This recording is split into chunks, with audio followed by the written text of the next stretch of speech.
It is often said the best is saved for last, and we certainly feel that way tonight. Week number 10 of our Friday Night Rivals coverage. We got a good one for you this evening. We're at Pickerington North with the OCC Ohio Division Championship up for grabs tonight between two of Central Ohio's powerhouse programs as Gahanna and Pickerington North gather to settle the Ohio Division. We're so glad you're with us here for week number 10 of the high school football season. He's the Ohio State Hall of Famer Jeff Logan. Kellyanne Stitz joins us from the sidelines. I'm Marty Bannister. And Jeff, I mentioned these are two programs that know each other so very well. This has turned into a nice little rivalry between these two schools. It truly is, and these are two of the best programs in the state of Ohio, and it's all the best that they're meeting here in week number 10. Think of the players that have come out of these two programs, Marty, that are now playing at the next level. It is just amazing, the competition, and it'll all be on the line tonight. And there are a lot of talented players on these two teams this year, but one who won't play for Gahanna tonight, and head coach Bruce Ward, is their starting quarterback, Brendan Ward, who won't go tonight. But the Lions haven't missed a beat, and a reason they're still able to roar as they go into this final game tonight, Jeff, is because of the play of their senior do-it-everything, Jake Bushelman. Yeah, Bushelman is just an amazing young man. He's headed to West Point, if that gives you any idea of the quality of this young man. 40 receptions. He punts for him. He's got an interception. He's a senior leader on this football team. And when you lose somebody like your starting quarterback, you're really weigh on these kind of guys to lead your team. For Pickerington North and head coach Nate Hillerich, all they do is score and score, and oh, by the way, they score. And they're doing it on both sides of the ball. They have an immense amount of talent. We talked about that a moment ago. But on the defensive side of the ball, they have 15 interceptions this season. This young man has 6 of them, Jeff. 4 he's run back for touchdowns. Well, if you're going to grab him, you might as well take him to the house. I think that's his attitude. And Malachi Taylor is a special guy, just a junior, and he has got everybody in the country looking at him. And oh, by the way, you will hear the Taylor name a lot today whenever Pickerington either has the ball or doesn't, because his big brother Michael only has 18 touchdowns on the offensive side. So between the two of them, 22 scores. One of Jeff's favorite terms, tailor-made, right? Yes, exactly. All right, it should be a good one tonight. It's Pickerington North, it's Gahanna, it's the OCC Ohio Division Championship. It's coming up next on Friday Night Rivals.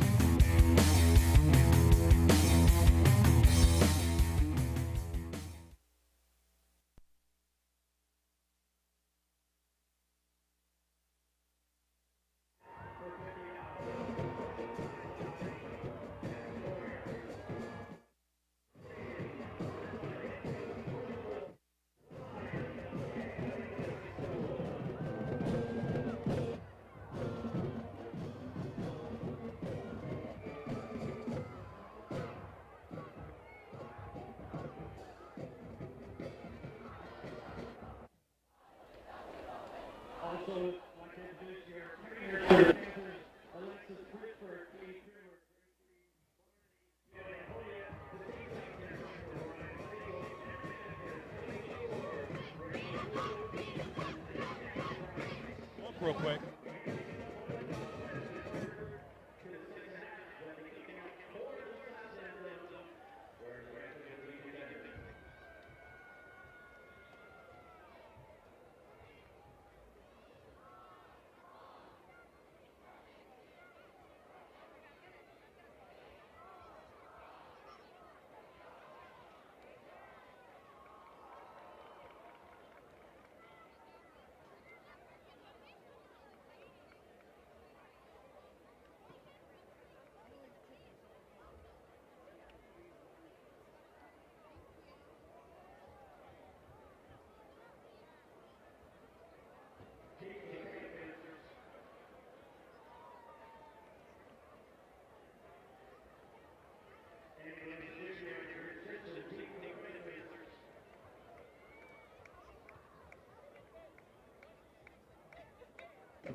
We have once again won the weather lottery on this Friday night as we bring you tonight's coin toss. The proud sponsor, Hilliard Lawn and Garden, the proud sponsor of tonight's coin toss. Gahanna has won the coin toss, and the Lions tonight will defer, and Pickerington North will get the football to start this titanic matchup tonight between these two outstanding Central Ohio programs. We touched on it a little bit earlier, but an injury has been a big part of Gahanna's late season surge. With more on that, we say hello for the first time this evening to Kellyanne Stitz. Yeah, Marty, Gahanna will be playing without their leader on offense and quarterback Brennan Ward. He is not dressed out with a hand injury. His coach and dad, Bruce Ward, told me that if it was his left hand, he'd be out there playing. That's the type of competitor he is. He's an early enrollee at Kentucky, so it's still to be determined if he'll play in the postseason. But in his place tonight is JP, who will be wearing the number 14, JP Butler. We'll start at quarterback tonight, guys.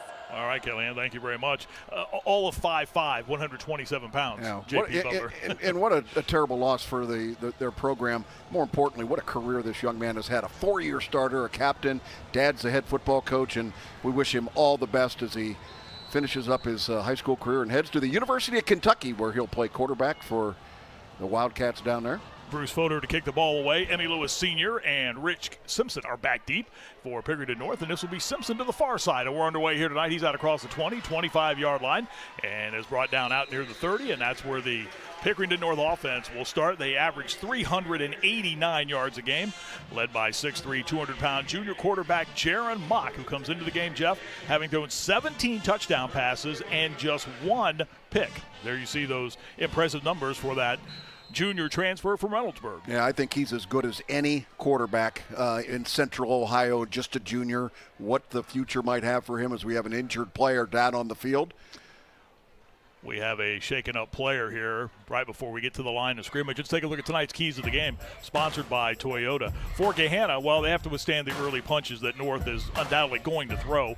They want to keep them off the field, and to do that, they have to establish their ground game tonight, and that's one of the reasons why they're still rolling right now. Even after having lost Brennan Ward in week number 7 of the season, the Lions come into this one at 7-2. And tied atop the division with Pickerington North. For North, well, they have to be ready for any quarterback that Gahanna runs out there. There will be J.P. Butler tonight. They need to stop the Lions from running the football, make them try to get it airborne, Jeff, so they can get their defense off the field and their offense back on the field. Yeah, last week, J.P. Butler threw 9 times, completed 6 passes, but that is not going to be the mainstay of their program tonight. They are going to want to come out and run the football and use some RPOs, run-pass options with the undersized quarterback. He was a former receiver, so he's gifted with speed. Played quarterback as a freshman a little bit, so this isn't unlike things he would be normally used to, but certainly not in 2024. Good look at Jaron Mock as he brings Pickerington North to the line of scrimmage. First play tonight, the first down, sponsored by Mighty Dog Roofing. And we're underway this evening here at Pickerington North. Mock will hand the football off, and trying to find a little running room in the middle of the pile is the sensational Michael Taylor, the 5'10", 198-pound senior. You have to bet all the guys wearing white shirts are going to know where number 0 for Pickerington North is at. No gain on that first play from scrimmage. There's that high-powered North offense. That offensive line's been playing very well this season. We saw Rich Simpson back on the kickoff return. He's done a good job at that tight end spot this year. Grant Williams is another go-to target at the wideout spot. 5 catches this season for Jaron Mock. And that offense, they get up and down the field. They average 38 points a game. No gain on the first carry by Michael Taylor. They'll put a couple of wides to the near side for Jaron Mock.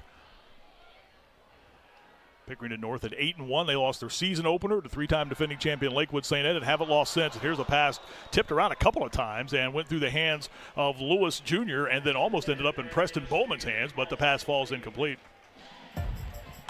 The Gahanna defense, and it's a good one. Make no mistake about it. We touched on Jake Bushelman in the open, but Preston Penn at one of those linebacker spots has been playing very well. Terrell Holcomb, our leader, according to head coach Bruce Ward, leads the club in tackles with 71 coming into this game tonight.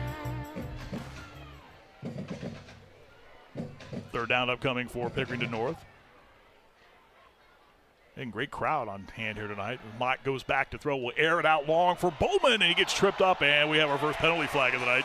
You kind of see that one coming right there. Back on coverage was Jason Smith, the 5'11 senior. They got their feet tangled up in Gahanna territory at the 37, and out came the flags. Yeah, I think Jay Smith thought he was beat on the play, and he went ahead and grabbed him by the waist there. You see the pass interference call.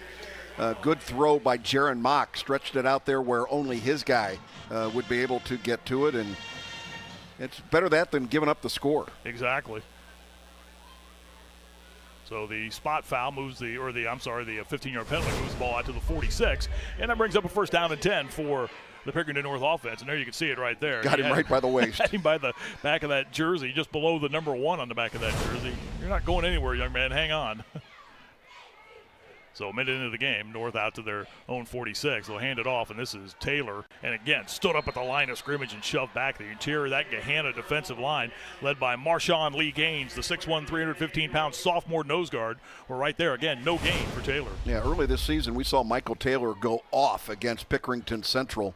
And this is a guy that is really gifted, but he relies a lot on that big offensive line up front, and it's a good one. They have a really good offensive line. Mostly seniors up front, except with the junior center, Wyatt Hartley. Michael Taylor entered the night with 1,021 yards, 17 touchdowns over the century mark, 100 yards 5 times this season. Bobbled snap, and it's loose in the field. Gahanna may come away with it. And it looks like the Lions do. They have the turnover. The ball was mishandled on the snap. Taylor couldn't find the handle. Neither could Mock. And the loose football recovered by Gahanna. And the Lions get the football on the night's first turnover. Well, I think the Lions are under the gun tonight because of the loss of their starting quarterback, Brendan Ward. We talked about it already. You're going to need opportunities like this in the game. And look at that. Quickly in to recover the punt, or excuse me, the fumble. Watch the top side of your screen. That's number 34, Derek Bradley, coming in for the recovery. And just like that, Gahanna in business on the 45-yard line of the Pickerington North Panthers. Jeff, and it looked like the snap was a little off to the right of Jaron Mock back there on that, out of that shotgun formation. So Gahanna gets the football, led by the 5'5", 127-pound sophomore J.P. Butler. And they're going to hand the football off. And from the 45 of Pickerington North is where this drive will begin for the Gahanna offense after the fumble. They have used a number of running backs this season. Avion Brown has stepped up with Jaden Gwynn going down with an injury earlier this year. This is a young man who has little change-up. Jake Bushelman. Jake Bushelman coming out at quarterback. We were told we would see J.P. Butler get the call tonight, and, well, we told you he does a little bit of everything. We weren't lying. No, that's exactly right. This is a change-up, so Bushelman has been doing the majority of his work at the receiver spot. 40 catches coming into the game, but instead of catching him, he's going to throw him. First play picked up a couple. We'll hand it off to Brown again, trying to get to the edge inside the 40, and is spun down as he tried to turn it up.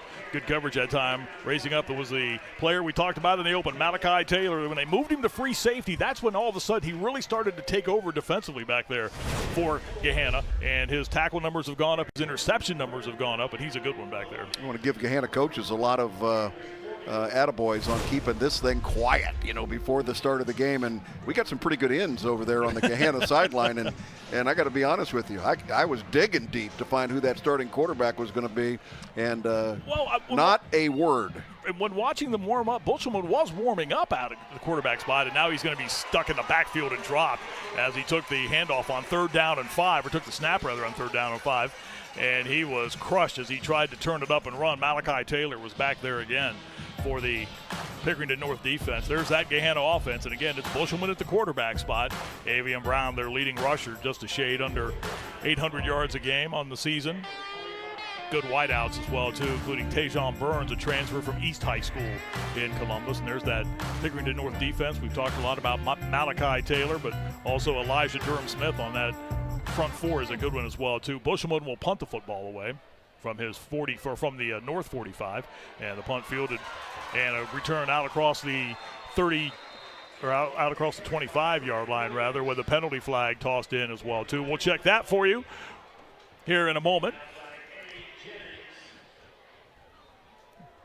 Wait and see what the penalty is on the return for Pickerington North. That time was Miles Arnold on the punt return. We wait for our officials to sort this out. Here's Rob Bachman.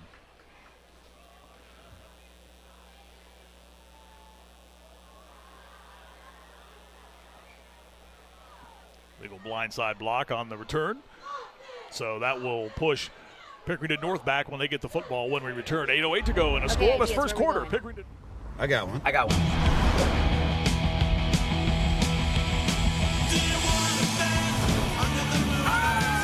What about a comedy show? I've seen you, I've swiped on you. No. Okay? Tacos. Definitely tacos. The all-new Camry is 100% hybrid. Lease one now for $299 per month or get 4.99 APR financing. Find your vibe in the all-new, all-hybrid Camry. Toyota, let's go places. Scoreless football. Welcome back to Pickerington North. Final week of the regular season. There are some enormous games all around Central Ohio and across the state as well, too. We'll have scores for you coming up at the intermission. North with the football. And coming to the near side and up the middle is Michael Taylor. The line of scrimmage, the 11-yard line, and Taylor able to make his way out towards the 14-yard line. Taylor gets 3 on that carry. First gain of the night. His first 2 times he touched the football. He was stopped for a loss. 5'10", 198-pound senior Jeff Logan headed just down the road to play at Ohio University. Yeah, he is a really good one, and they're going to be happy with him down in Athens. You look, he's gone over 1,000 yards, and there's those 17 touchdowns rushing, 1 receiving, 18 on the season. 2nd down and 7 call upcoming for North. Mock will go back to throw. Will flare to the near side, and Lewis makes a leaping catch and then trips down as he tried to turn upfield. We had some rain earlier today. The field looked like it was in pretty good shape. It is a field turf surface here, but it just looked like as he started to turn up after making the catch, Jeff, his feet failed him. Yeah, this ball a little high thrown, and he having to go up to get the ball. Really didn't get a chance to set his feet, and he cuts off his inside foot, and he comes up about 3 yards short of the first down. This is a Michael Taylor play right here. Play picked up 4. 3rd down and 3 as we roll to the 7-minute mark of this first quarter. Now we get penalty flags.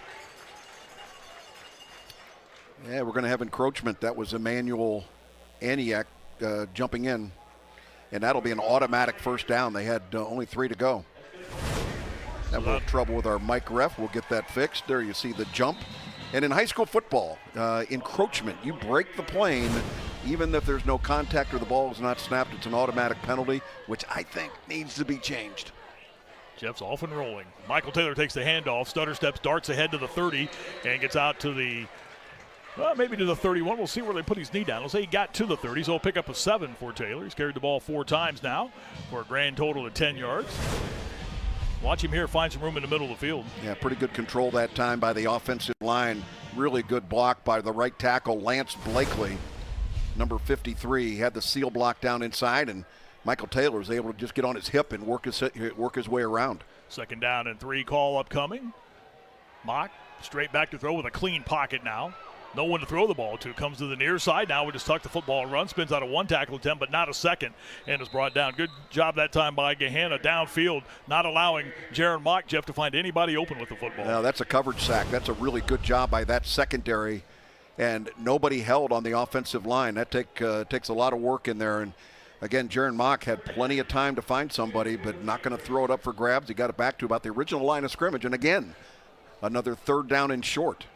But not a bad play call on 2nd down and short. Absolutely. Not at all. Now you have a more manageable 3rd down to work with, 3rd and a couple. And it will be Taylor with the football, and he speeds ahead and has the first down and more out to the 40, and he is knocked down there as he spun ahead. He gains 9 out to the 40. Michael Taylor speeding up the middle of the field, and that's a first down for Pickerington North. Yeah, this is what makes this kid special. I want you to watch how quickly he's able to read it, put that foot in the ground, and get himself going, in this case, south and north, working his way back up the field. A lot of guys will go ahead and follow those blocks as they go to the sideline, Marty. This time, puts his foot in the ground, gets himself going upfield, automatic first down. Good job. Jeff talked about the big game the young man had in the Central game, which we had for you earlier, the Pickerington Central game. Here's Mock back to throw again. And again, just trying to find somebody available to throw the football to, and sails it over the head of Emmy Lewis Jr. in Gahanna territory. And the Lions, again, doing a very good job with coverage. That's an area that was of a concern to Bruce Ward because as the season had rolled along, they have lost a number of their starting defensive backs to injury. But this group so far playing pretty well in this game. They're in nickel coverage back there with an extra defensive back. That was Jack Baker, number 15. On the coverage, and again, a really good job, and they're going to stay with the 5 defensive backs in there right now. 2nd down and 10 call upcoming as we hit the 5:07 mark of this first quarter tonight here at Pickerington North. It's Taylor, middle of the field, and close to the first down. Needed to get right to the midfield stripe, and looks like he's going to be about a half-yard shy, Jeff. I want you to watch as we look at the replay of this. The outside linebacker at the top of your screen is coming in. He's got to make sure that he turns that inside, and he lost contain. You cannot let that guy bounce that ball outside, and that's the Eddie Jennings, who is a terrific football player, leads him with 9 tackles for a loss, and he had a great opportunity that time, but he's got to seal the inside.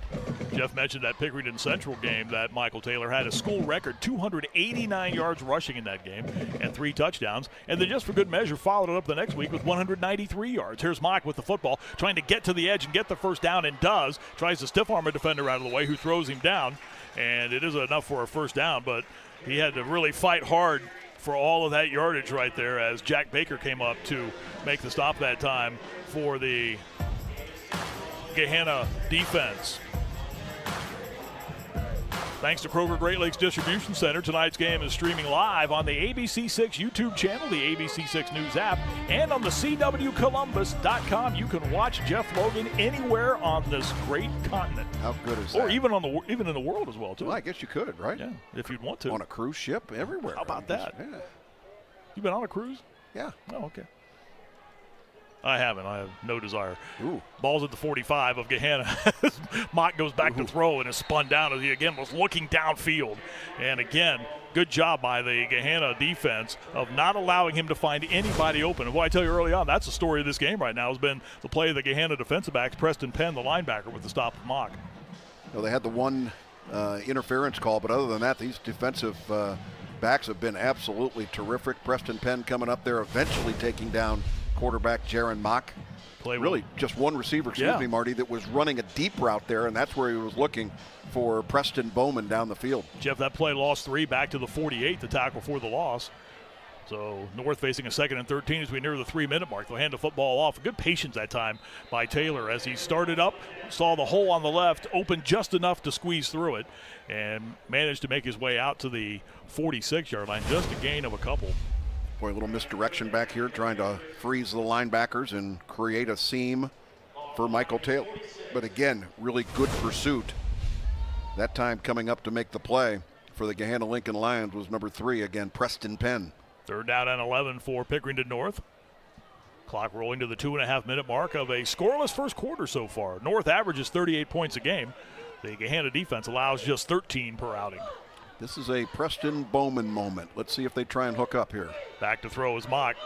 Flushed out of the pocket, rolling, sets, heaves it for the all-talented Bowman, and the ball letting just a little too much down the near side sideline. And again, the key to that was the fact that Jaron Mock was having to throw under duress that time, Jeff. Yeah, hard to get your accuracy down when you're running to that short side of the field, trying to set your feet and get the ball going. Preston Bowman had a little bit of a jump. It wasn't really a double move out there. It was really a reaction to the fact that the quarterback, Jaron Mock, was being flushed out, and it'll bring up a punt formation. And hustling back there to do the kicking is the aforementioned Preston Bowman. Averages 30 yards a kick. This will be his 23rd attempt of the season.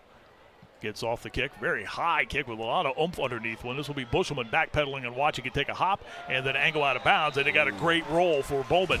And Gahanna will be pinned deep inside their own 10-yard line. Game is scoreless on this 10th week of the high school football season on Friday Night Rivals.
The Football Fever on ABC6 is the perfect play to get you ready for the Buckeyes game against the Nebraska Cornhuskers on Saturday. Watch The Football Fever on ABC6 tomorrow at 11 o'clock in the morning. Buckeyes and Huskers tomorrow. Nebraska coming off of a 56-7 boat race at the hands of Indiana last Saturday afternoon in Bloomington. Who'd have thunk that? Yeah, no kidding. Indiana football? Game day coming to Bloomington, Indiana, and it's for a football game? I don't know if that's as wild to say or the fact that Indiana and Oregon are tied for the Big Ten lead. Gahanna pinned back inside their own 10-yard line at the 4-yard line. There was a flag down as this possession started. Illegal formation on the offense. 5 men in the backfield. Repeat, first down. Yeah, Marty, when you get situations where you get new quarterbacks in there, you're going to have some alignment problems, and that's one of the things that Brennan Ward, a 4-year starter at that quarterback position, was able to command everybody in terms of where they're lining up, and it just looks like there's a little bit of a confusion on the Gahanna side. We're having trouble getting 11 guys on the field. Checking out of the game. Looks like number 17 for Gahanna. That's Jaden White. Well, that was one of the things I asked Bruce Ward about during the week. I said, what has this done to your offense? Has it forced you to change things? And he said, no, we're still in pretty good shape. I like what we're doing.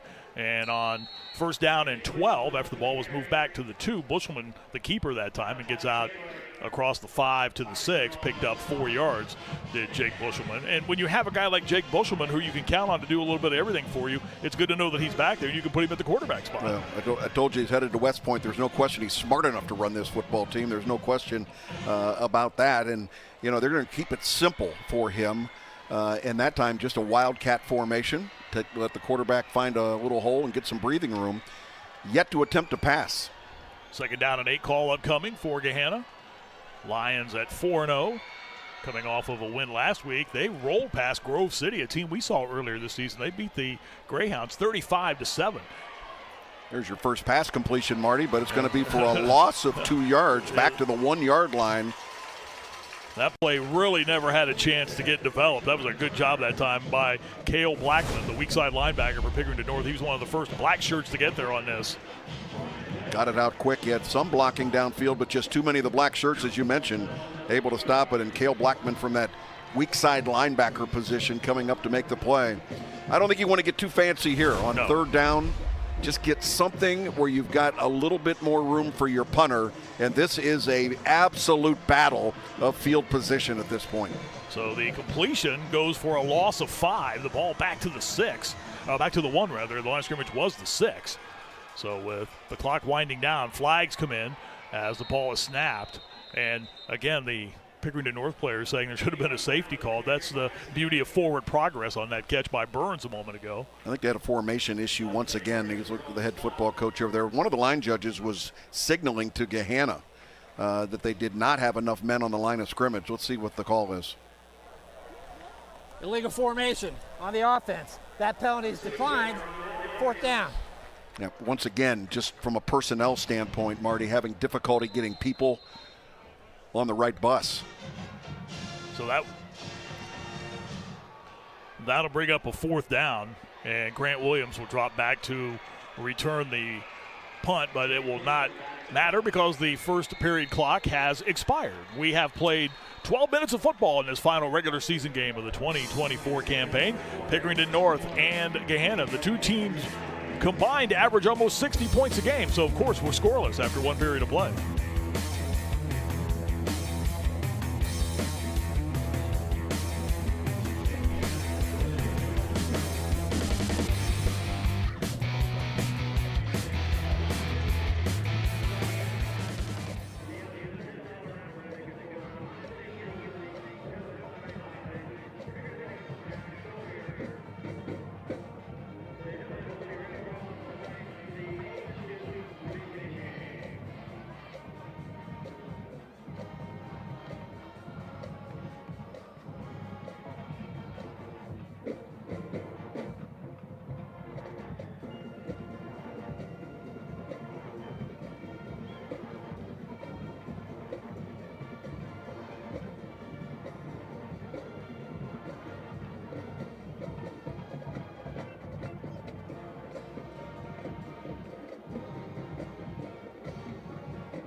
Scoreless through one period of play. Gahanna Lincoln and Pickerington North, week number 10 of our Friday night Rivals coverage here on the CW Columbus. This is just one score tonight. There are so many other games going on, and you have a chance to get caught up on what is happening with your favorite high school football team, as you have the chance to join Kellyanne Stitz tonight for FNR Scores on Fox 28, sponsored by Columbus Day Community College after college football on Fox 28. Jake Bushman on to kick the football away, as Gahanna's backed up to their own 1 yard line, facing a 4th and 13. Welcome back to Pickerington North, along with the Ohio State Hall of Famer Jeff Logan and Kellyanne Stitz and our entire CW crew. I'm Marty Bannister.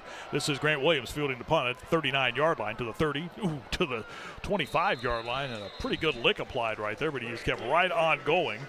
And a good return right there, and Pickerington North will have good field position to start this offensive possession as they begin first down and 10. They'll have it inside the Gahanna 25. And again, there's that short field courtesy of the defense rising up, and the punt helped out by Bowman earlier that pinned Gahanna deep. Well, and Pickerington North was showing punt block there, so they had everybody lined up on the line of scrimmage except for the deep man back there, and so all the blockers had to stay put.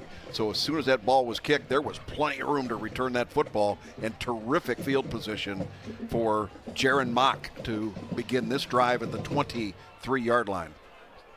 Mock so far 1 of 4 throwing the football for just 4 yards. He'll play fake and fire, and here is a pass incomplete, trying to get the ball to Preston Bowman. There was a little bit of contact again at the 12-yard line, but no flag, and that brings up second down. Boy, there was pressure immediately, though, right in the face of Jaron Mock. He had to get rid of that football well ahead of what he had planned, trying to hit Preston Bowman again on the quick slant route. They like the man coverage up there, top of your screen. Preston Bowman's got single coverage. Now they double it up. Tayshawn Burns on in coverage that time for Gahanna, playing both sides of the football tonight. Highly thought of transfer from Columbus East. They'll hand the football off, and again, no running room whatsoever as they give the ball to Michael Taylor, and he is shoved back.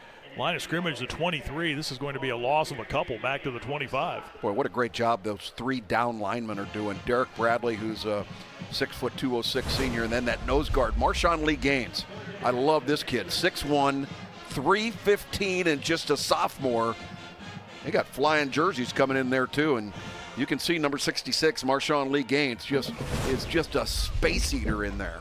Helped out by Jeremy Mann, the 5'11", 212-pound junior. Here's Mock back to throw. Pump fake, rolls, chased, still rolling, hit as he throws, and just will sail this one completely out of bounds. Again, there were a lot of guys bearing down on him that time, led by Jeremy McDowell, a 6'3", 265-pounder in at one of those defensive line spots. Boy, the story so far in this game, Marty, is clearly Gahanna defense. Absolutely. They have been spectacular tonight against a very high-powered offense. You mentioned almost 400 yards a game average, scoring 38 points a game. You know, from a rush pass standpoint, they're also really well balanced. About 182 yards a game rushing, just a little over 200 passing. We're going to try a field goal from the 32-yard line. Ben Fowler is 2 of 3 this season. This will be a 42-yard attempt. His long is 32. Snap is a bit low. The hold is down. The kick is up. Does it have the oomph? It is on the way, and it is good.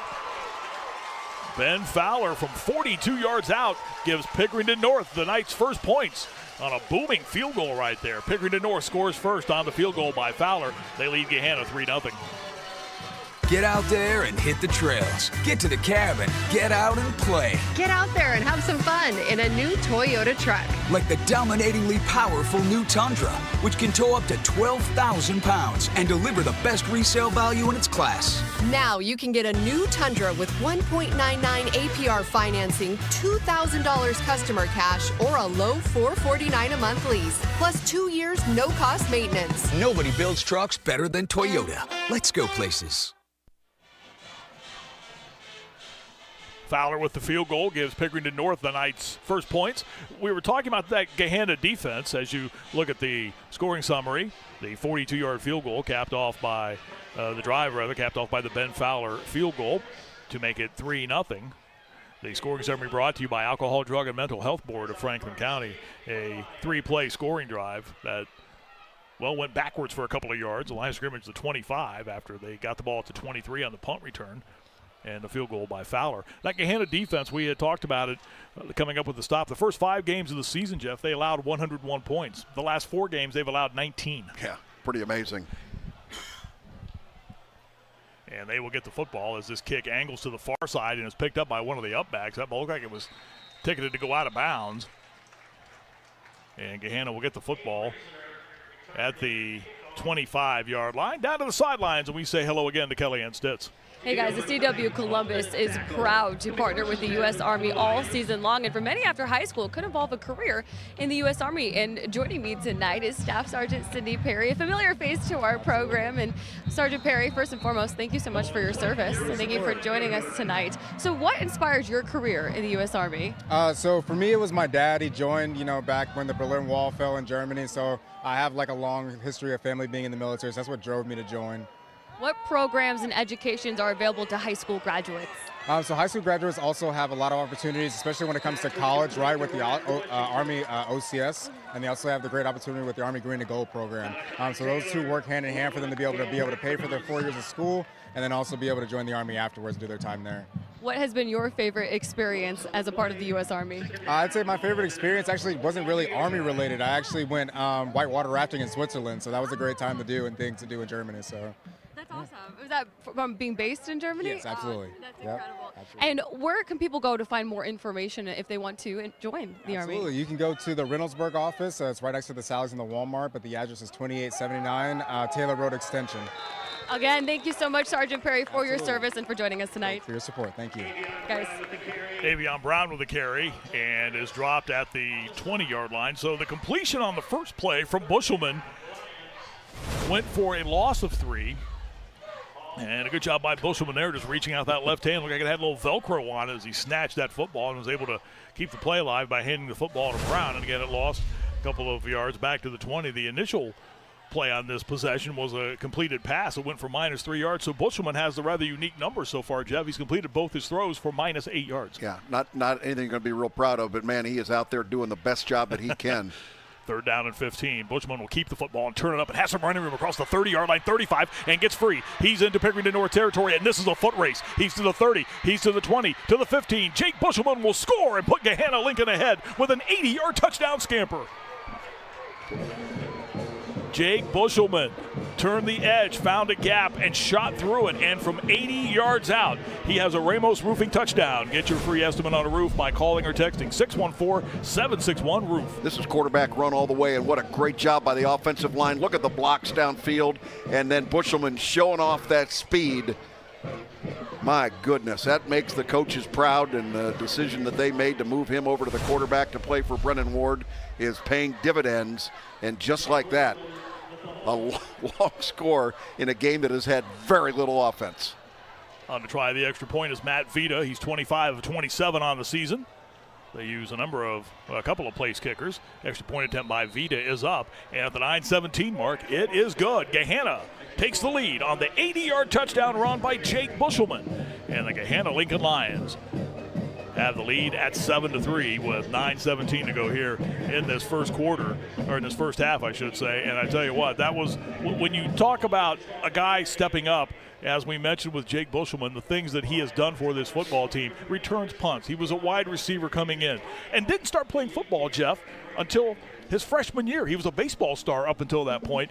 A huge impact on this team this season and certainly in this game right now. Well, and he plays that defensive spot over there so well for this football team. There you can see him. He is with Brennan Ward right there talking about what happened. Down to the field quickly, and we'll join Kellyanne Stitz. Kellyanne? Davis White. He's had quite the year. He is a huge football fan. Davis has Down syndrome, and instead of playing the game, he has served as the director of hydration for Gahanna since his freshman year. His brothers Donovan and Mark both played on the offensive line for Gahanna, so they never got the opportunity to score a touchdown, but Davis always told his parents he was going to his senior year. So head coach Bruce Ward drew up the Davis special, allowing him to score an untimed touchdown against Mason earlier this season. Davis was also named Gahanna's homecoming king, an honor he did not expect. He knew he was on the court, but his mother Chris White told me when they picked him up from the dance, he was wearing 2 sashes and a crown and said, "Look at me, I'm a king." She told me the football program means everything to him, and the community aspect is why she and her husband Tony, a former Buckeye basketball player, chose to create a family in Gahanna. All right, Kellyanne, thank you. Great story. Here's the kick and the return by Emmy Lewis of Pickerington North. Gets out across the 30-yard line to the 35. A flag comes in as Lewis is down at the 40-yard line. And we'll see what this is all about. It's going to be holding going against Pickerington North.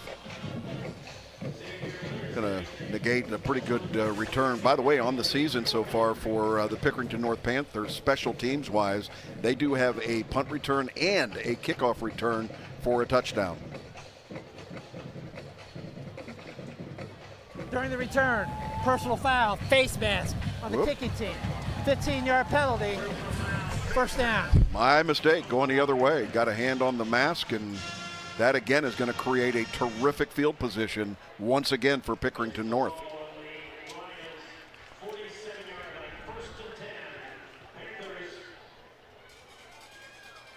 Scoring summary brought to you by Alcohol, Drug, and Mental Health Board of Franklin County.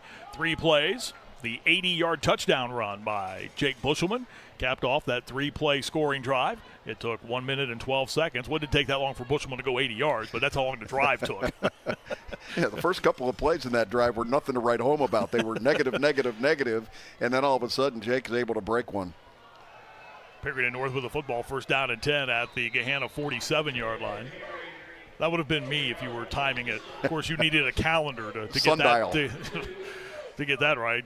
Taylor picks up a couple from the 47 to the 45. Well, just not much room there, and you can see winning the line of scrimmage once again. Gahanna's defensive line coming up to make the play. Terrell Holcomb, boy, is he a good football player at that linebacker spot. Jeff, we've watched North try to spread the field a little bit and get things open by throwing downfield, but there just hasn't been anybody open to throw the ball to. Taylor takes the handoff, dances into the middle of the field from the 45, and the pile will shove him ahead for a couple of yards out to the 42.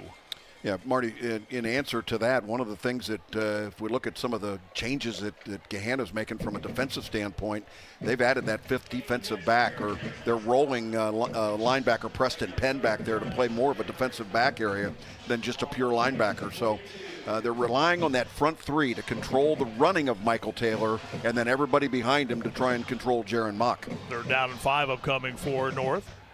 Gahanna leads 7-3. The 80-yard touchdown run by Jake Bushelman is the difference right now. Back to throw is Mock. Fires a dart to a turning in Preston Bowman. Tries to spin out of a tackle attempt. Can't do so, but does pick up the first down.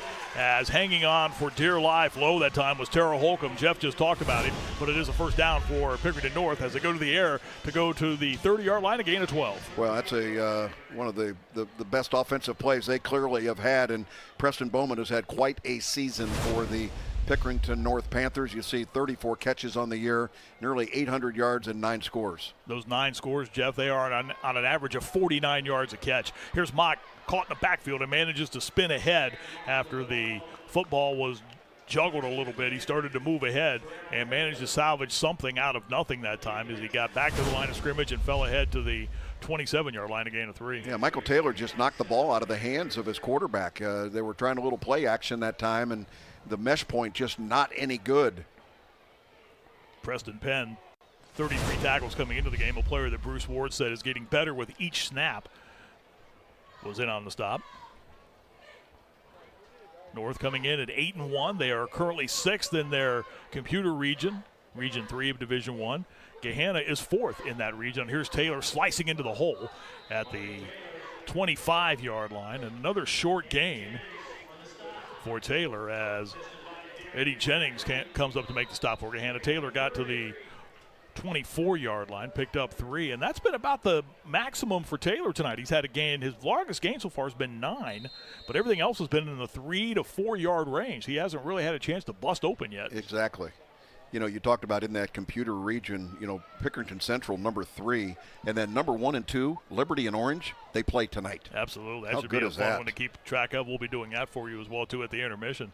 3rd down and 4 for North at the 24 with 6:15 to go in the second quarter, and Gahanna's lead stands at 7-3. We're going to have to hustle down to 2 seconds left on the play clock. And they just get the play off, and Mock will go back to throw, and again fires the ball right through the hands of Lewis, who was turning in at the middle of the field at about the 18-yard line. Well, you can see the frustration on Mock right there. That ball had a lot of zip on it, but it was catchable, incomplete. Yeah, we affectionately call that alligator arms.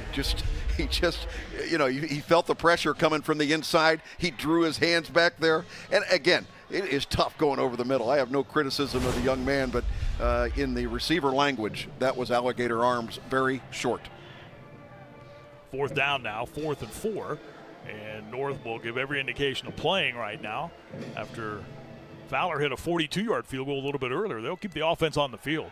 Back to throw is Mock. Heaves it towards the end zone. Bowman's wide open. Can he catch up to it? One-handed. Did he make the catch of that? Are you kidding me? No, he stepped out of bounds. Boy, still a sensational catch by Preston Bowman. The official on this side has got his hat off. Oh, so he was out of bounds. So my thinking is he went out of bounds. Right. And he cannot go back into play and be the first guy to touch the ball unless he's forced out of bounds. But again, he lost the official. Watch the bottom of your screen. Yeah, stepped out of bounds and then came back in. That was a Jeremiah Smith. I'm sorry, that was still reception. a heck of a catch. No doubt about it. This kid is a classy receiver. Oh my goodness. He's going to be special at the next level. But that time just kind of lost an idea of where he was on the field and stepped out of bounds. Good call by the official. And they'll turn it over on downs. 1st and 10 at the 35-yard line. Halfway through quarter number 2, Gahanna gets the football back at their own 24-yard line. And if Bruce Ward could have written a script for this game, it has been followed to a T right now for his club. Defense is playing its usual great game. They've got the big play they needed. They've been able to get the Pickerington North offense on and off the field without any damage, and they lead 7-3. Yeah, I can tell you they coached their tails off this week getting Jake Bushelman ready to play this quarterback spot. But I guarantee you there were a few Hail Marys and some prayers back there too, hoping that we've got the right combination going up against a really good Pickerington North football team. Jaden Gwynn got the carry there a moment ago, 5'11 senior, transfer from Westerville Central. No gain, 2nd down and 10 to 24. This is Gwynn again into the hole, and a very short gain for Gwynn. Flag comes in after the play. Gwynn got out to the 27-yard line, a pickup of 3, but we'll see whether or not that stands. Yeah, Gwynn, the transfer from Westerville North, came over to Gahanna. And only played in 4 games this year based upon the stats that I've looked at, based upon injuries that he's had. Here's the call by the official. Dead ball, personal foul, 61 on the offense. Half the distance to the goal, 3rd down.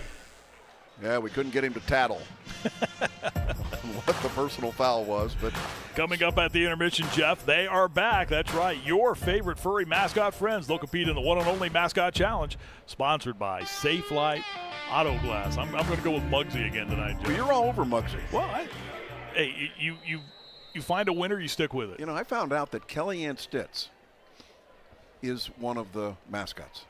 Oh, is that right? She is in costume as one of those, and whatever costume she's wearing, that's the one I'm picking. Okay. 3rd and 21 now. And it's not Muggsy. It's not Muggsy. No, it's not Muggsy. Okay. 3rd and 21 now. The ball back into 13. If you see the Bobcat, that's me. If yeah, it's a random appearance. She came clean. Now, going the wrong direction here. It was 3rd and 20, and now it's going to be 3rd and 25. After the movement on the line of scrimmage. And again, you expect these kinds of things when you've got, new platoon over there on the offensive side. Quarterback trying the best job that he can, getting people lined up properly. Cadence has all changed, Marty, all throughout the season. When you bring a new quarterback in, this is really a big challenge. 3rd and 26 now. The ball back at their own 8-yard line. Now Jaden Gwynn, is that Gwynn? Yeah, in the Wildcat. Yeah, in the Wildcat formation, and that didn't fool anybody as he was spun down as he tried to turn up. K.O. Blackman, weak side linebacker, who made a big tackle a couple of possessions ago, comes up with a big one right there. 5'11", 180-pound senior. Watch this. He shot the gap, and he got right there to greet that was J.P. Butler into the game at the quarterback spot that time, yeah. Looking at it, it looked like Jaden Gwynn was back there, but now they're mixing things up a little bit, and Cale Blackman a little undersized to be playing that linebacker spot, but boy, does he play big. That play lost 3 back to the 5. So Bushelman will come on to punt the football away, and Grant Williams stands back at the 44-yard line of Gahanna with 3:51 to go in the half. Bushelman, spiraling kick that will bounce, and Williams will get out of the way, and it will wobble to a halt right about the 44-yard line. So Pickerington North, again, will have good field position, but the Gahanna defense has been the big story of the game so far. Gahanna leads Pickerington North 7-3.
Coming up in just a couple of minutes, we will go down to Kellyanne Stitz for the Music Go Around Coach's Corner.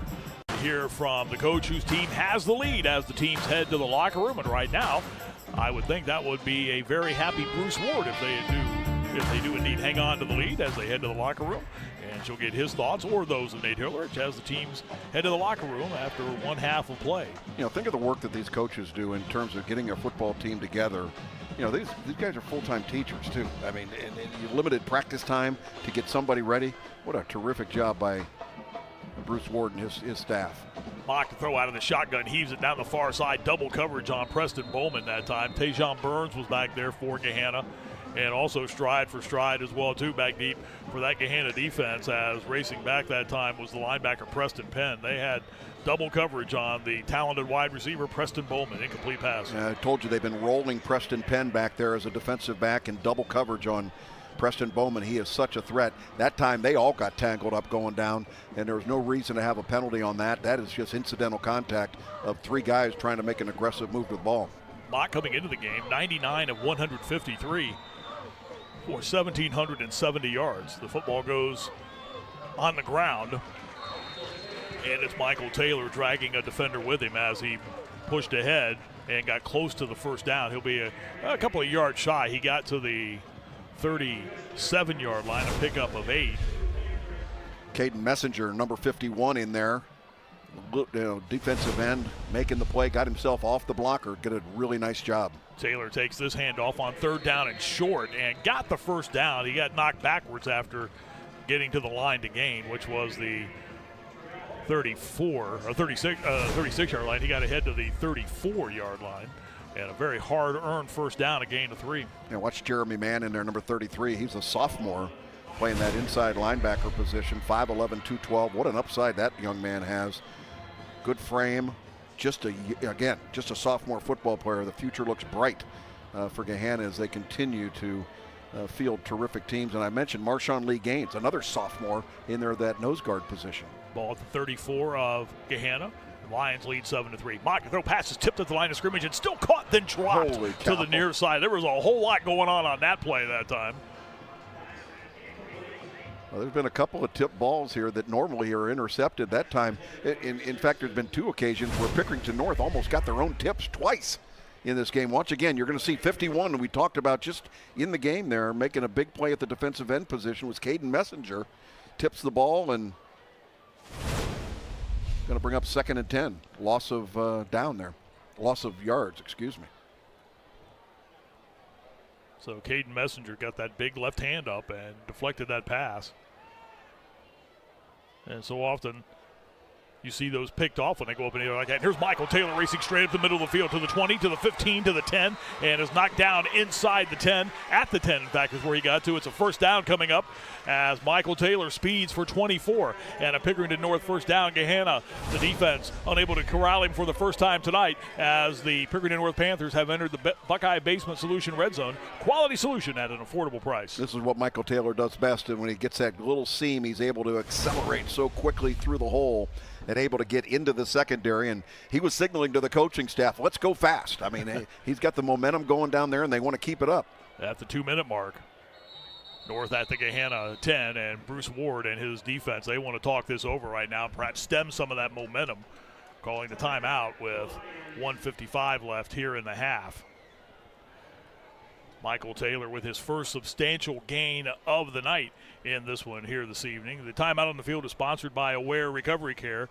In-home addiction help is waiting for you at awarerecoverycare.com. We invite you to stick around at the half for our halftime show. We have a lot coming up for you on the Kitchen Saver halftime show. Discover how teachers from both Gahanna Lincoln and Pickerington North are helping their students expand their skills and inspire greatness. Plus, we'll have scores from week number 10 all around Central Ohio, all coming up for you on the Kitchen Saver halftime show. The Gahanna goal right now is to hold them to a field goal. You can see 2 timeouts remaining for Gahanna Lincoln. Pickerington North has all 3 of their timeouts. Just under 2 minutes remaining here. Gahanna Lincoln leading 7-3. A little surprising given what we knew before the football game, and that Brennan Ward, the 4-year starter, son of the coach, was not going to be in at quarterback. And how is that going to affect Gahanna? Well, they're up 7-3. Michael Taylor is off to the left of the quarterback. A little touch toss to the oncoming Bowman to the edge. Tries to spin inside at the 5 and gets knocked down at the 4. Gain of a half dozen for Preston Bowman. And again, just trying to get one of your best players the football in space. That counts as a forward pass. Just a little shovel pass to Preston Bowman and trying to make something happen. Is able to get it inside the 5-yard line, but pretty good defense coming up to make the play. Terrell Holcomb again, that outside linebacker. 2nd and goal now, the ball at the Gahanna 4 as we go under 90 seconds left in the half. This is where they like to throw the fade pattern to Preston Bowman. Instead, they'll hand the ball off to the stutter-stepping Taylor, who tried to find some room in the middle of the field and instead found a lot of guys wearing white jerseys as he, again, just has been unable to find much room, save for the one gain just a moment or so ago, right in the middle there again for Gahanna that time. Leading the way was Jeremy McDowell, one of those defensive line spots on the tackle. Boy, and he's a big load, too, at 6'3", 265, and he was able to just create havoc up there with that offensive line. They're rotating some guys in there at the defensive line positions because from a time of possession standpoint, Pickerington North has had the ball an awful lot tonight, but very little to show for it.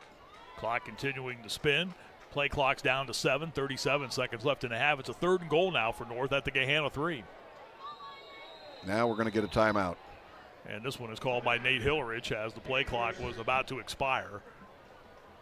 Good look at the 8th-year head coach of this Pickerington North program, 63-26 in his time at Pickerington North. Overall, 86-26, had a very successful 3-year run at Hamilton Township, guided them to the playoffs, and has done a very good job with this program. There aren't too many districts that have the type of talent flow through it that this one does. Down the way a bit, down 256 to Pickerington Central. We know what kind of talent they've always had over the years. And this high school as well, too, where they've churned out some talented players. Think if that was just one team with that kind of feed going in there, and then you take Olentangy and you turn that into one team. Goodness. You might have superpowers in that instance. You know, this Pickerington North defense, it's real interesting. At the beginning of their season, they lost their opener to St. Ed's 28-0. Well, you're going up against a multiple-time state champion, and then they get 8 straight wins. But what's interesting is they gave up a lot of points in those first 4 to 5 weeks, average giving up 33 points a game. Since that time in weeks 5 through 9, they're giving up less than 6. That second game, they played the defending state champion from Michigan, Granville, which runs that wing T offense, and they had to win that one in a wild affair, 53-51. 3rd and goal at the 3. Handoff goes to Michael Taylor, finds a gap, gets through it, and gets towards the goal line. A flag is in. The ball might have. And now they're calling ball loose. That was that was the beanbag that came in from behind. It was a fumble, and Gahanna comes away with it. That is turnover number 2 for the Pickerington North Panthers tonight, and there could not have been a worse time right inside the red zone, inside the 5-yard line, and my goodness, let's see if we can pick up. Exchange with the quarterback was good, and that ball just got stripped. The ball is on the ground, no question about it.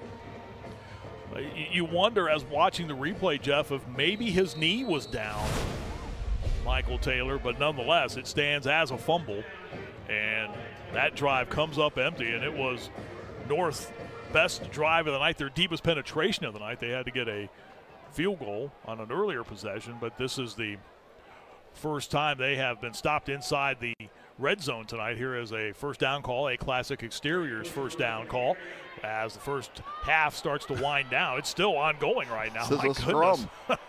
Out across the 15-yard line, out near the 16-yard line is the ball carrier that time for Gahanna. And at the bottom of that pile, getting up after all that pushing and shoving, was Jake Bushelman. Yeah, and they'll let the clock go ahead and run down, and that'll be the final play of the first half. What a wild play.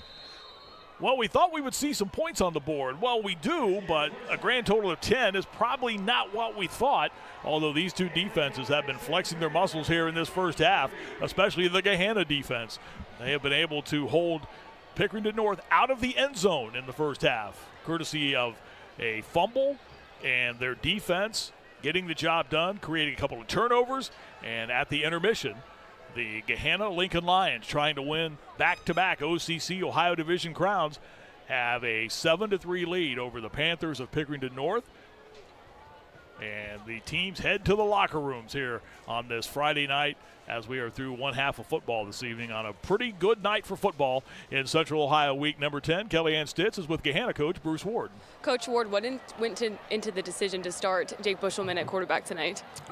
He's a bigger kid and better runner at this point, and he knew we had to run the ball tonight, so we wanted to get him in there so we have an extra runner. Playing suffocating defense, generating some turnovers, but still a close game. What do you guys need to continue to do to kick the momentum on your side? First thing, we've got to stop shooting ourselves in the foot. Yeah. Too many penalties and mistakes by us offensively. We're already shorthanded, so we got to clean that up. I think we'll do that in the second half and have a better chance. Thanks, Coach Ward. Thank you. Guys. Kellyanne, thank you very much. 7-3 is the lead for Bruce Ward's Gahanna Lincoln Lions as the teams make it to the locker rooms here at Pickerington North. Jake Bushelman, the big play of the night, an 80-yard scoring scamper. Gahanna up 7-3 at the break.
Welcome into the Kitchen Saver halftime show. I'm Kellyanne Stitz. Right now, Gahanna leads the home team. Pickerington North is 7-3. But all season long, the CW Columbus and the Ohio Education Association have teamed up to highlight the inspiring educators making a difference in the lives of their students. And tonight, we introduce you to two wonderful high school educators from Pickerington North and Gahanna High Schools in the Ohio Education Association Educator Spotlight. The Ohio Education Association and the CW Columbus are putting the spotlight on these exceptional teachers here in Columbus. Celebrating science teacher Charlotte Palmer of Gahanna Lincoln and math teacher Matt Hewland from Pickerington North. Charlotte is the embodiment of a teacher who consistently goes above and beyond, inspiring both students and colleagues alike. Many of her students look up to her not only as an educator, but as a mentor and role model. Stand tall, rise up, the world's gonna meet you there, like you're prepared for this, like you can do it. And in sense, install that sense of encouragement and confidence for them, because really they can only do what they can do, and no matter what, I'm going to be proud of them. Matt's dedication to connecting with all students, whether high or low-level learners, helps them grow academically, while his ability to encourage deep thinking and comprehension is unmatched. Do you have your 3 traits, which is, are you diligent, are you motivated, and are you responsible for your own learning? Because if you're those 3 things, you're going to be successful in no matter what it is that you're trying to be successful in. Congratulations to these outstanding educators for all of the hard work they do for the future of Ohio. Go Lions! Go Panthers! Very inspiring. A big thank you to those teachers and all the teachers out there for everything that you do every single day, making a difference in the lives of your students. But now it's time for the highly anticipated halftime competition in all of high school sports. Let's get ready for the final Safe Flight Mascot Challenge. Welcome, everyone, to the 2nd annual Safe Flight Mascot Challenge, right here on the CW Columbus. Alrighty then, let's meet the contestants. Looking to pounce, it's Wildcat. Ready to roar, it's Lion. Setting up to soar, it's Eagle. Looking to sting, it's Bumblebee. And from Good Day Columbus, it's Muggsy. This week's challenge, the putt. Muggsy is first. Uh-oh, he's warming up like this is a long drive contest. Yippee! Well, he certainly had great distance. I think there might be too much coffee in this mug. Here's Lion lining up the putt. Way too strong. And certainly no golf etiquette. Well, maybe a hug from the mug will help you feel better. Eagle's turn. He's eagle-eyeing the putt. And pushes it a little to the right. Oh, boy! Oh, fiddle-faddle. Close, but I'm not sure that's gonna fly. Bumblebee is next. She really is buzzing to make this. But no, she hooks it. Nothing to buzz about there. The sassy cat Wildcat lines it up. Oh, that looks like a perfect putt. It's in the cup. Finally, something to cheer about. This week's big winner is Wildcat. Way to go, Wildcat. Tune in next week for another exciting Safe Flight Mascot Challenge on the CW Columbus. No mascots were harmed in the making of this video. And the Wildcat brings it home for the final game of the regular season. Congratulations. All those are just so entertaining. And we have an entertaining one here at Pickerington North High School tonight. Gahanna leads Pick North 7-3. You're watching the Kitchen Saver halftime show. We'll be right back.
Week number 10, and defense has ruled the roost in the first half tonight here at Pickerington North. Gahanna on top of Pickerington North in the battle for the OCC Ohio Division Championship. It's Gahanna 7 and Pickerington North 3. We are in week number 10 of the high school football season, and there are some big games all across the high school football landscape in the various leagues. In the Mid-State League, Bloom Carroll looking for another championship. They lead Circleville 20-0. That game is in quarter number 2 in Pickaway County. In the Columbus City League, Briggs holds a 14-8 lead over the Cowboys from West.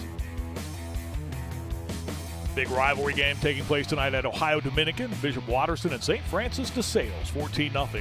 That's a pretty good Watterson team. They might be practicing on Thanksgiving, which means they're getting ready for a state championship game the following weekend.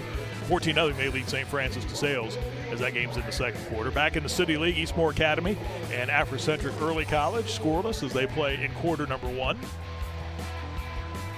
Logan Elm, Hamilton Township, with the Rangers on top of the Braves, 20-14. That's in quarter number 2.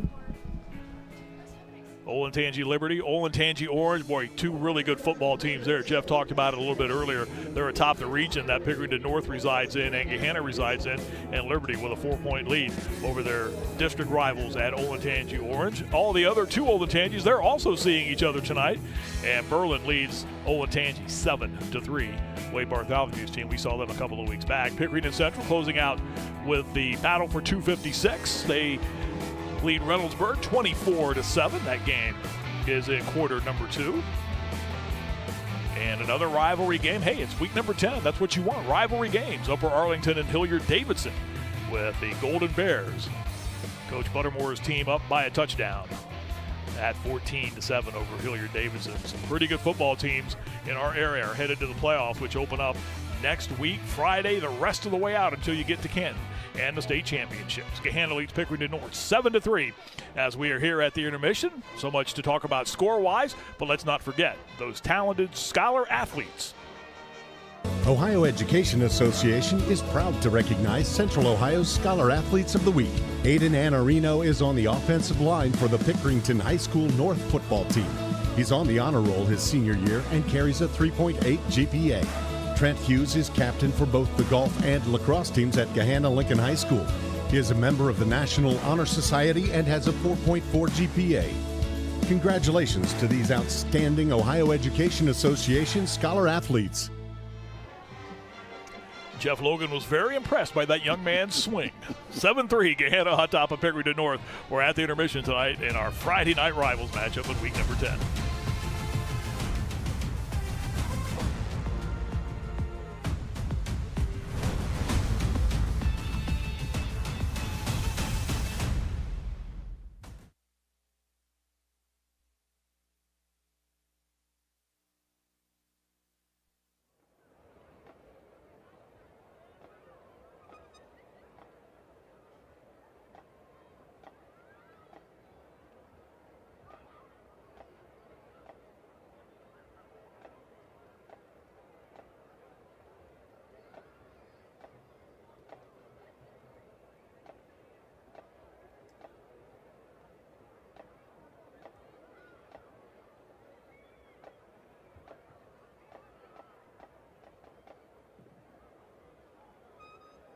This year's senior class has been a driving force in establishing and maintaining the high tradition of Pickerington High School North Band program.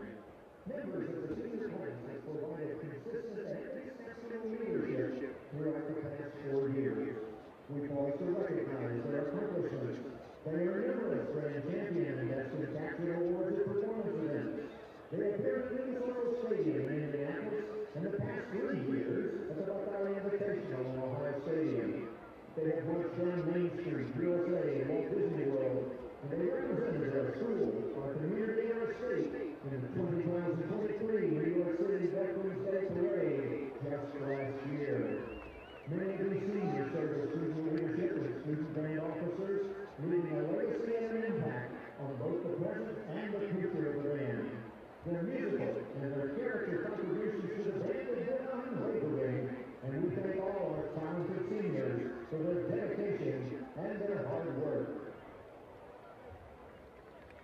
And now to celebrate our class of 2025, these seniors present a portion of their freshman year show entitled The Bridge. A bridge is many things to many people. To some, it's a means to cross a river, and to others, a card game. But to some, it calls to mind a childhood tune. Listen to that familiar childhood tune as we perform John Banquet's Decline and Fall of the Bridge.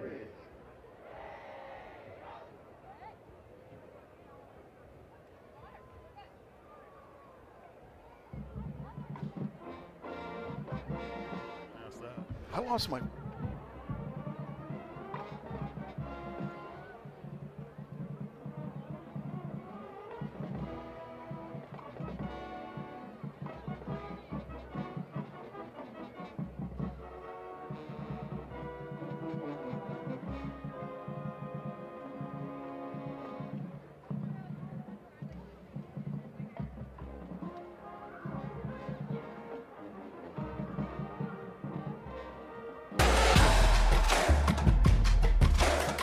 Seven-3 is the lead. Gahanna Lincoln on top of Pickerington High School North as we are at the intermission tonight in our week number 10 Toyota Friday Night Rivals matchup. Jeff Logan, Marty Bannister. Well, we thought we saw some points in the first half. We thought we would see some points in the first half. We did, but just not as many as we thought. Not as many as we thought. These are two high-flying offenses. Now, we understand Gahanna. They're hamstruck a little bit by Brennan Ward not being able to play out for the season, and so they've had to really make some changes. And what do? You go to your fireman. You go to Jake Bushelman and say, you're going to play quarterback tonight, and he has been the story so far. Here's how the first half looked. Turnovers, big play. Well, one big play in the game so far. Well, here's the fumble right at the beginning of the game, and again, this is great field position for Gahanna. If they're going to stay in the game, they got to force turnovers, and they got 2 of them in the first half. And the defense for Pickerington North rising up as Tajon Burns was almost dropped in the end zone for a safety. Forward progress kept him out of the end zone, but it set up a very tough situation for the Gahanna offense, which they had more often than not. Then Ben Fowler gave Pickerington North its first points. Yeah, big field goal, his career best, at least this season best of 42 yards. And now we have the 80-yard run by who else? Jake Bushelman. He is leaving people in his dust.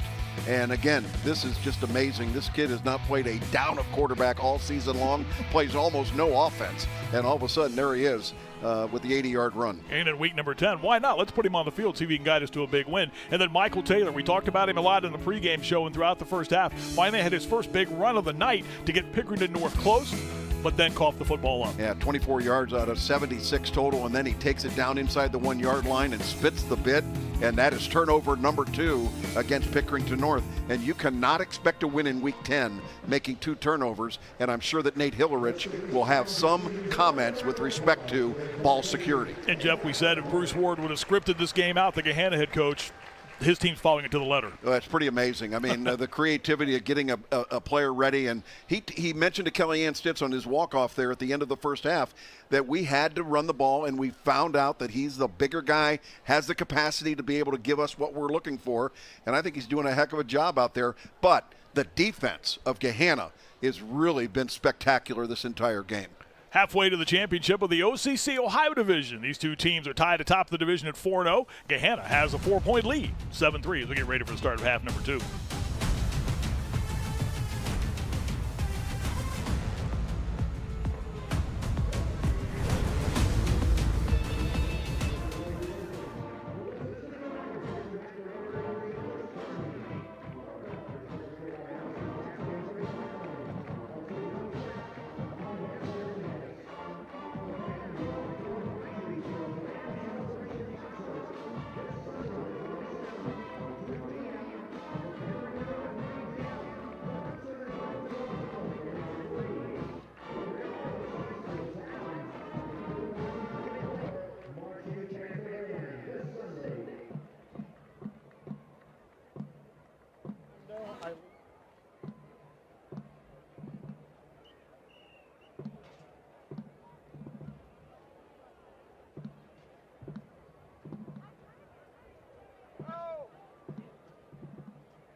7-3 is the lead for Gahanna Lincoln here as we get ready to start half number 2 back at Pickerington North along with Jeff Logan and Kellyanne Stitz. I'm Marty Bannister. We close in on the start of half number 2. But before we get to half number 2, the Gahanna Lincoln High School Marching Band put on quite a show earlier tonight. This look at their performance is sponsored by Music Go Round.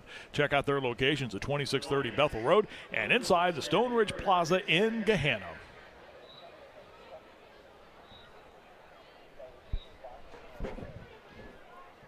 Down to the sideline, Kellyanne Stitz with Nate Hillerich. Coach Hillerich, you talked about the importance of limiting turnovers heading into this one. What was your message to the team at halftime? Yeah, we got to take care of the football and finish drives. You know, we're right there. We're moving the football. We got to score. Gahanna playing some suffocating defense, locking up your receivers. How do you break through to find the end zone? Yeah, we got to take easy passes. We dropped a couple. We're playing great on defense. We got to put the ball in the end zone. You got the ball inside the 5. You got to score. Thanks, Coach Hillerich. Thank you. Guys. All right, Kellyanne, thank you very much. And I think you could just tell in the tone of Nate Hillerich right there, that might have been a very, would it be fair to say maybe some paint peeled at the intermission in the locker room? Yeah, I think he made himself clear to his football team. You know, coming into this game, everybody realized that Gahanna is a really, really good football team. But when you lose your starting quarterback like they did, it's a tendency for the other team to kind of sit back a little bit and think maybe this is going to be a little bit easier than what it was. But my goodness, Gahanna has come out here with a defensive effort to be extraordinarily proud of. And Jeff, I think the other thing about it is, too, it's not as if they lost Brennan Ward on Monday of this week. They lost him a couple of weeks ago. So they've had a chance to do a couple of things. They've won a couple of games. And one of the things that Bruce Ward said when I asked him about it, about the way his team has rallied right now, I said, when you have something like that happen and you lose your leader, you have other guys step up. And he said, yeah, we haven't missed a beat. He goes, yeah, we missed Brennan. Make no mistake about it. But these kids are resilient. They've been through a lot, and here they are right now. Yeah, no doubt about it. And, again, I will tell you that the defensive team deserves a lot of credit. You know, the forced fumble down there inside the 5-yard line, coming up with a play like that, that's the difference between winning a game that maybe you were not expected to be able to win here in week number 10. But this battle is turning out to be everything as special as we thought it would be. But I think at the same time, too, if you're Gahanna, you know Nate Hillerich's team, they got a truckload of firepower, and you know what they can do from an offensive standpoint. And you just, I think a lot of times maybe on offense, you're kind of holding your breath a little bit if you're a defense, because you know what Michael Taylor can do, you know what Jerem Mott can do, and we've seen what that young man can do. Jake Bushelman in the first half with an 80-yard touchdown run. Well, and I think one of the things that the offense for Gahanna needs to be able to do is try and put a couple of first downs together to give their defense a chance to be able to breathe a little bit and manage the field position issue here in quarter number 3. Gahanna will get the football to start the second half. Preston Bowman will do the honors. Jake Bushelman is back deep for Gahanna. And Tayshawn Burns is also back deep, and this will be Bushelman at the 10, out to the 20-yard line, and he has dropped across the 25-yard line, so that's where this possession will start. Half number 2 for Gahanna Lincoln. Jake Bushelman got the start at quarterback tonight, and I like what Bruce Ward said when he talked to Kellyanne Stitz going off the field, Jeff, and you amplified on it during the intermission about the fact that we needed somebody bigger to run the football in this situation. J.P. Butler's 5'5", $127. You need some size back there to go up against this strong defensive front of Pickerington North. Well, and J.P. filled the spot when he needed to. And, you know, against an opponent like Pickerington North, you got to make some adjustments, and that's exactly what they've done. We've seen Jaden Gwynn carry the ball very few times in this backfield. He's been battling an injury throughout the season. He's played just 4 games. Here's Bushelman keeping the football himself, coming to the near side and is run down. Line of scrimmage to 23, and Bushelman was run down by Malachi Taylor, the 6', 180-pound junior free safety, as Bushelman tried to get to the edge but just didn't have the jets to do it. And Taylor comes up to make the tackle. Play gains 3 out to the 26. Yeah, got about all you could out of this, and a pretty good lead block offered out front, trying to create a little bit of space out front. That was Tashawn Parham out there leading as a tight end. Good tackle by Malachi Taylor, right around the waist. Play gain 3 out to the 26. Jake Bushelman's carried the ball 3 times tonight for 87 yards. Officials timeout. There's a tee. Yeah, the tee is still on the field. Somebody forgot to take the tee.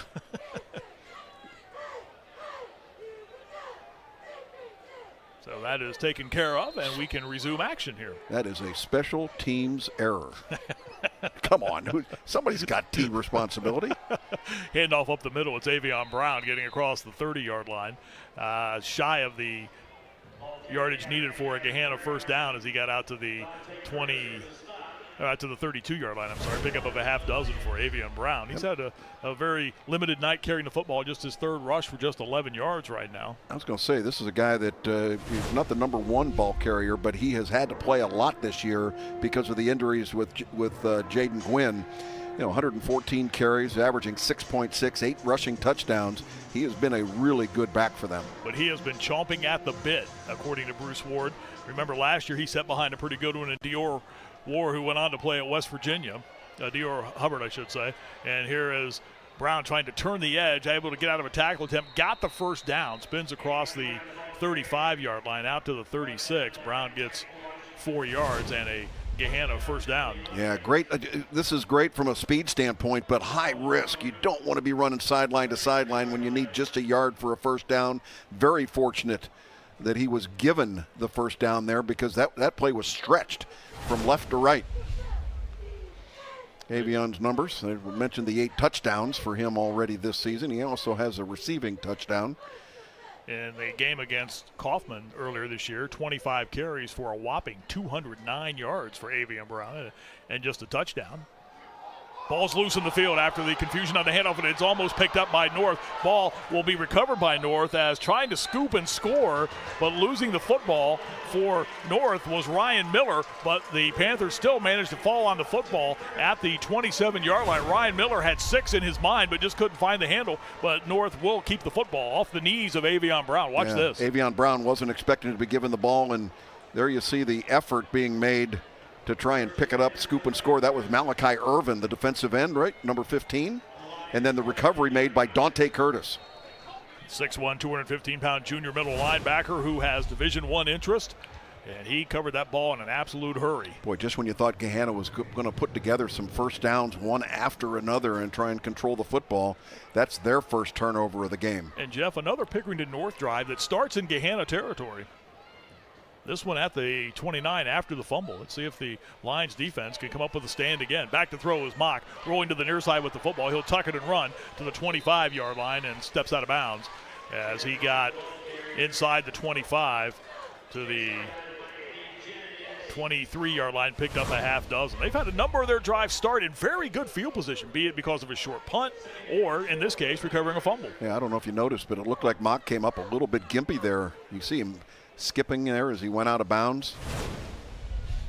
Not sure if that's a hamstring issue or what, but we'll keep an eye on Jaron Mock and see if that restricts him from a standpoint of being able to run. 2nd down and 4 upcoming for Pickerington North, trying to take advantage of a Gahanna turnover. Michael Taylor, the football straight up the middle of the field, to the 20, to the 15. He's inside the 10, and it will be a 1st and goal upcoming for Pickerington North as Michael Taylor has entered the Buckeye Basement Solution Red Zone. Quality solutions at an affordable price for the Pickerington North offense. Well, once again, Michael Taylor doing a great job at getting the ball down, breaking tackles. Good job keeping the pads low and accelerating through there and gets it inside the 5-yard line. This has been an area of disaster tonight, though, for Pickerington North. See if they can clean it up. 1st and goal to 4. Handoff goes to Taylor, and penalty flags will come in. Well, whistles, first of all.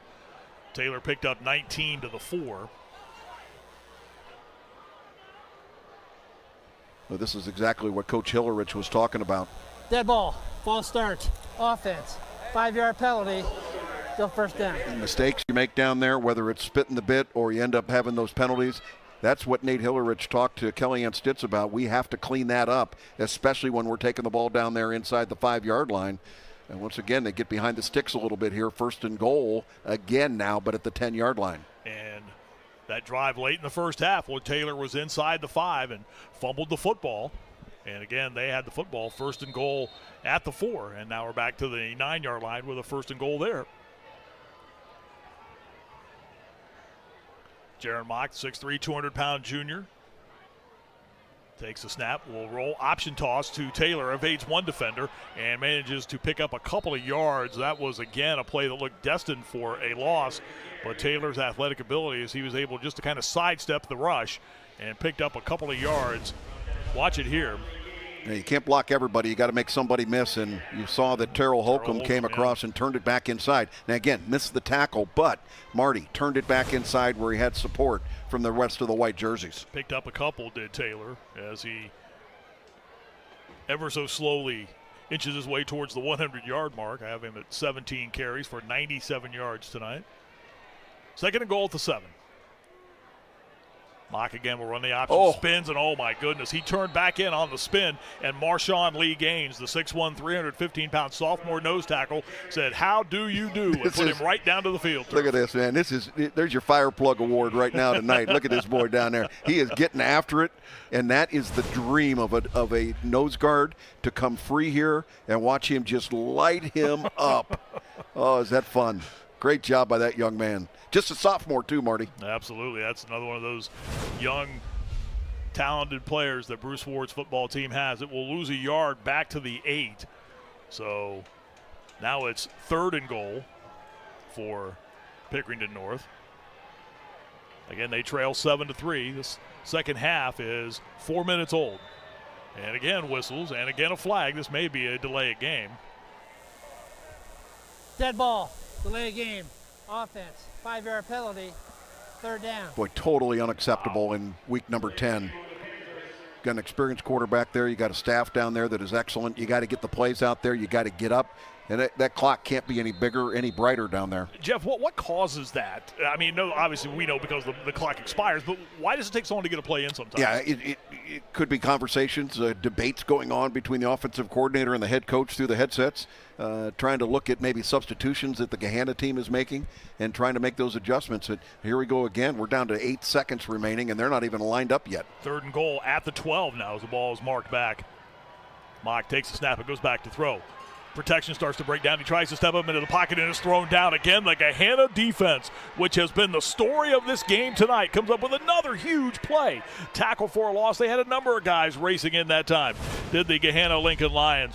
And that time, a number of players racing in. Jeremy Mann, they had some talent up front. Derek Bradley, there were a lot of guys around that football. Marshawn Lee Gaines was there. Good job by that Gahanna defense. They brought the house that time. They had pressure on him, and again, that's a little bit of a coverage sack, but there was pressure immediately. They will attempt the field goal. This one will be spotted at the 29-yard line for a 39-yard kick. Reminder, he had a 42-yarder that he made earlier in the game from almost exactly the same spot. Emmanuel and a kayak in on the stop that time. Snap a bit high. The hold is good. The kick is up, and it is on the way. And Ben Fowler again from distance knocks it through, this time 39 yards. And Pickerington North inches to within a point. 6:44 to go, 3rd quarter. Gahanna's lead 7-6 over Pickerington North. Get out there and get away. Hit the trails and take it off-road. Get out there and have some fun in a new Toyota truck. Like the trail-dominating Toyota Tacoma. The best-selling truck in its class for the past 19 years. You want to know how they stay #1? You give Tacoma a more advanced powertrain. This hybrid iForce Max delivers 326 horsepower. Now you can lease a new Tacoma from just $319 a month and get 2 years no-cost maintenance included. Nobody builds trucks better than Toyota. Let's go places. 7-6 is the lead for Gahanna after Ben Fowler knocks a field goal through. Coming into the game, he was 2 for 3 on the season, and he has 2 field goals tonight.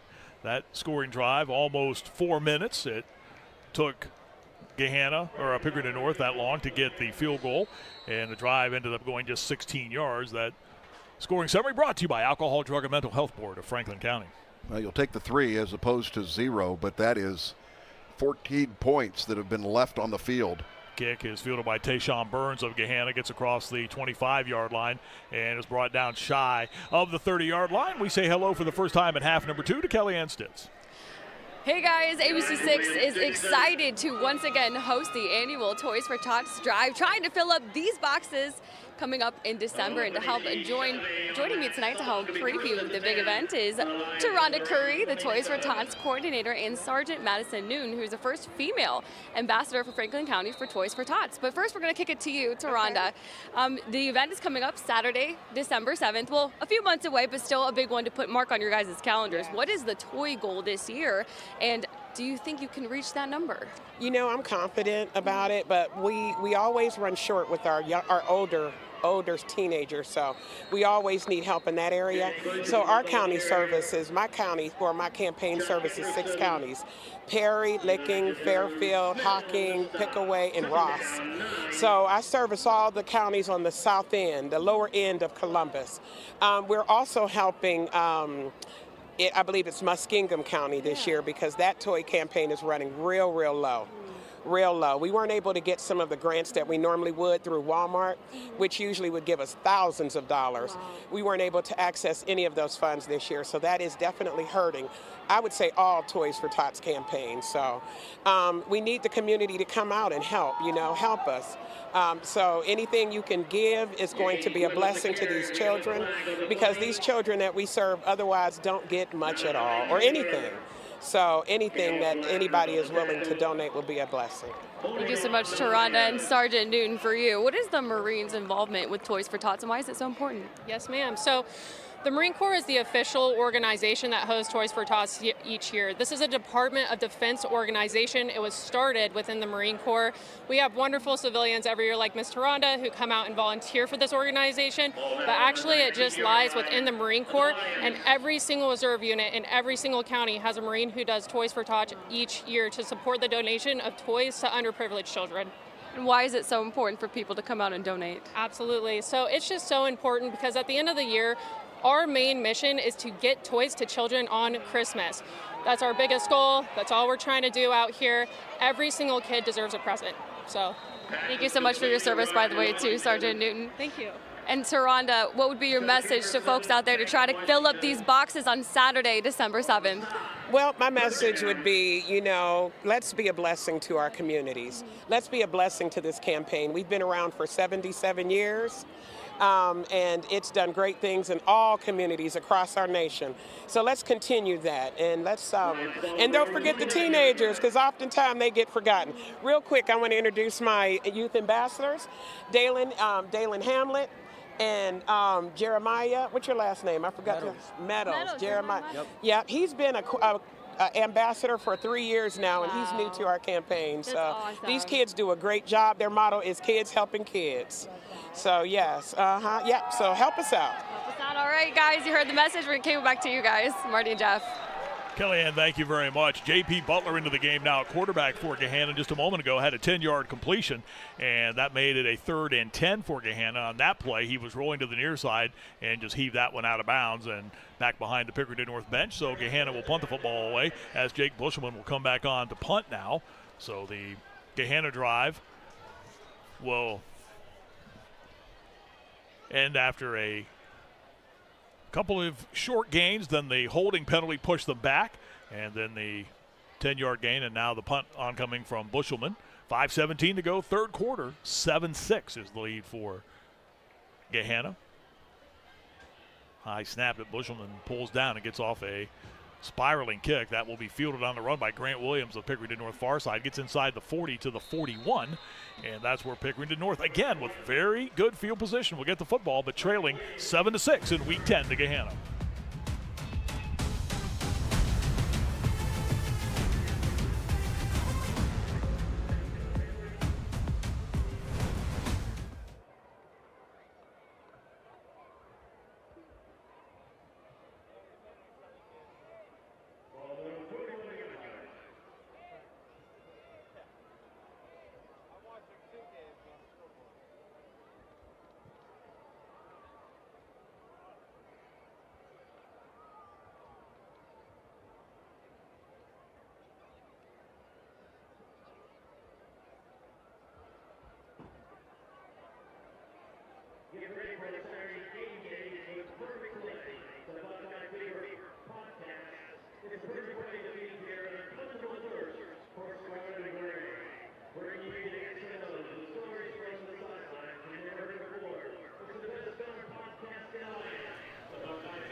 We would like to thank Kroger Great Lakes Distribution Center, and because of their efforts, tonight's game is streaming live on the ABC6 YouTube channel, the ABC6 News app, and on the CWColumbus.com. And wherever you have been watching this one tonight, you have been entertained by a defensive struggle.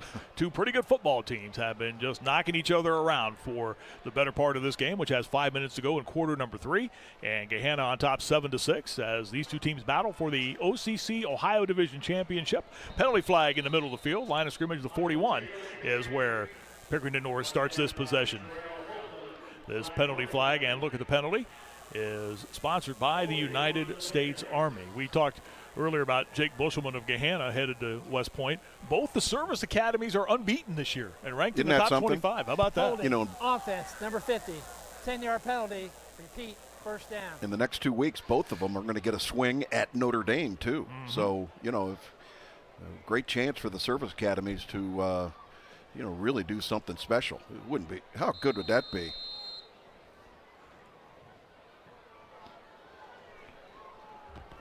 Ball walked back to the 31-yard line. First down and 20. Handoff goes inside.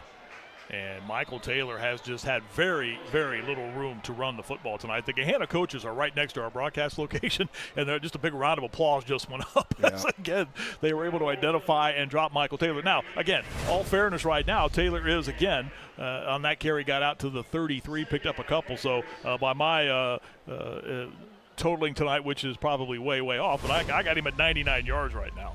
Boy, and they've been hard-earned. They have. 99. He's had 2 big runs tonight that have boosted those stats. Other than that, he's probably averaged 2 or 3 yards a carry, and the key to that is stopping him quick. Don't let him hit the seam. Back to throw is Mock, who's had a little success delivering the football through the air tonight, but does this time to Emmy Lewis, who breaks free into Gahanna territory, down the sideline 30, 25, and is shoved out of bounds from behind, as at the last moment he was pushed out of bounds as he was on the go, and it will be a first down for Pickerington North. Jack Baker saved a touchdown right there with the out-of-bounds shove. Yeah, they really like this, and again, not much time for Mock to be able to get that ball out, and Emmy Lewis Jr. was just on a drag route across the middle, and a touchdown-saving push out of bounds at the end, and all of a sudden now Pickerington North is in that danger zone inside the 20-yard line for them.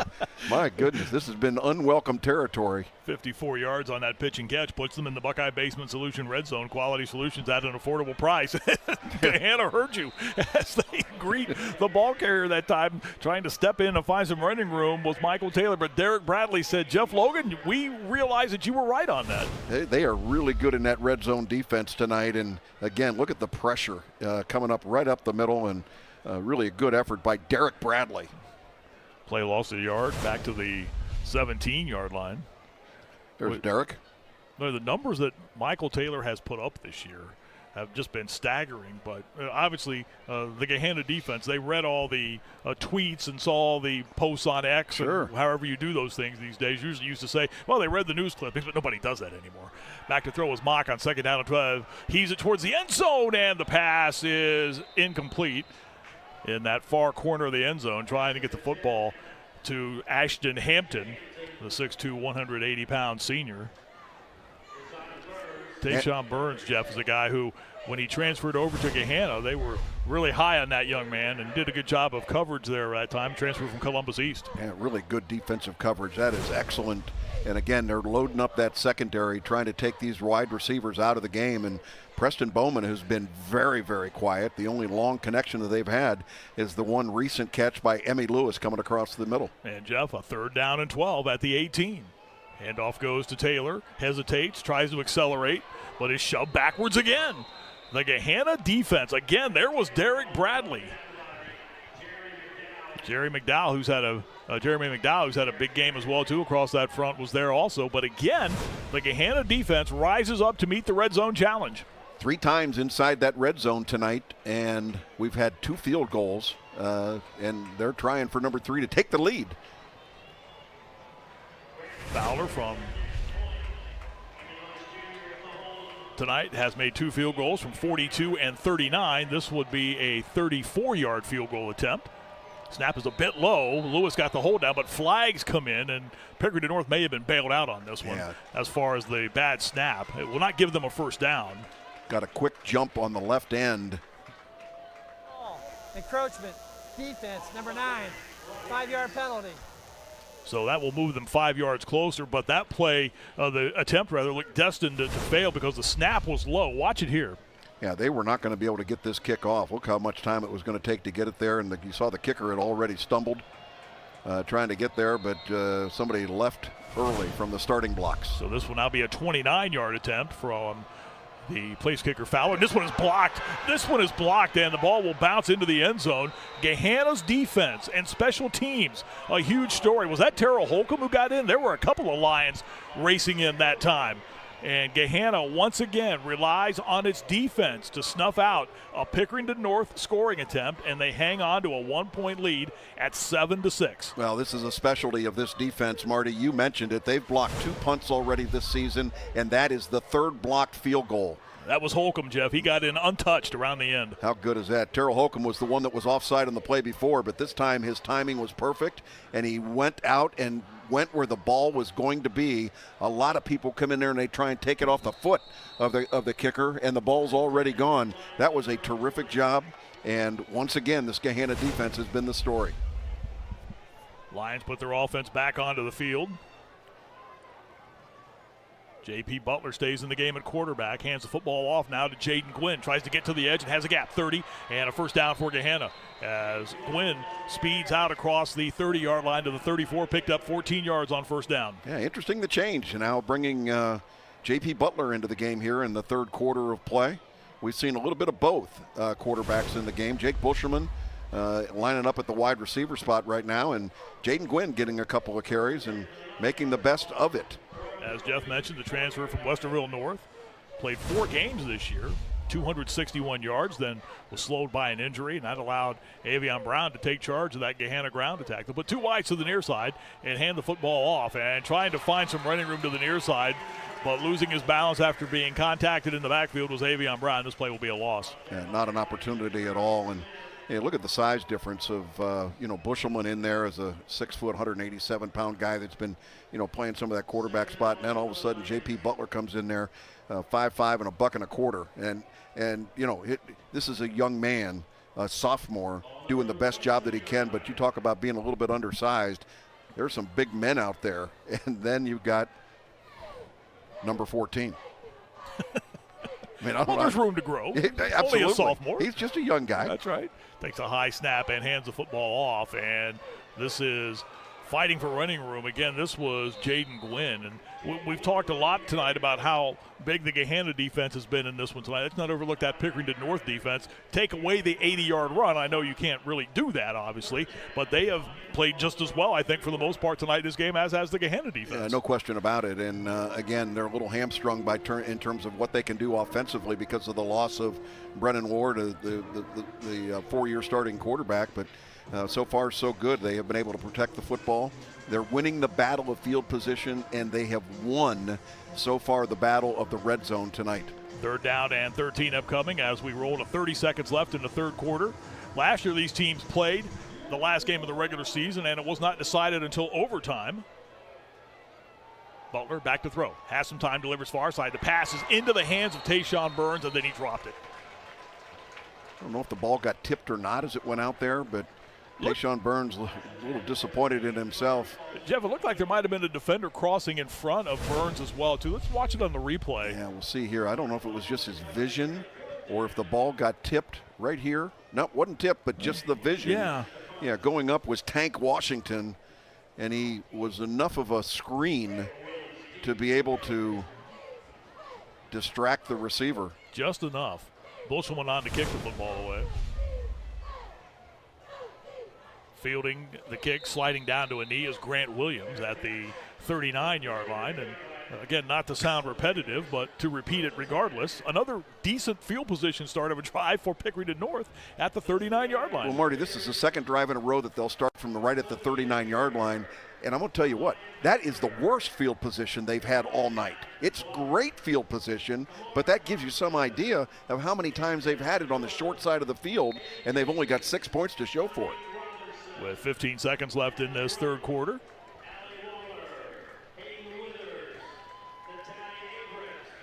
The final week of the regular season. Everyone gearing up for the playoffs, which start next week, every Friday night through the first weekend in December. There will be playoff games. No games on Saturdays once again this year in the OHSAA playoff format.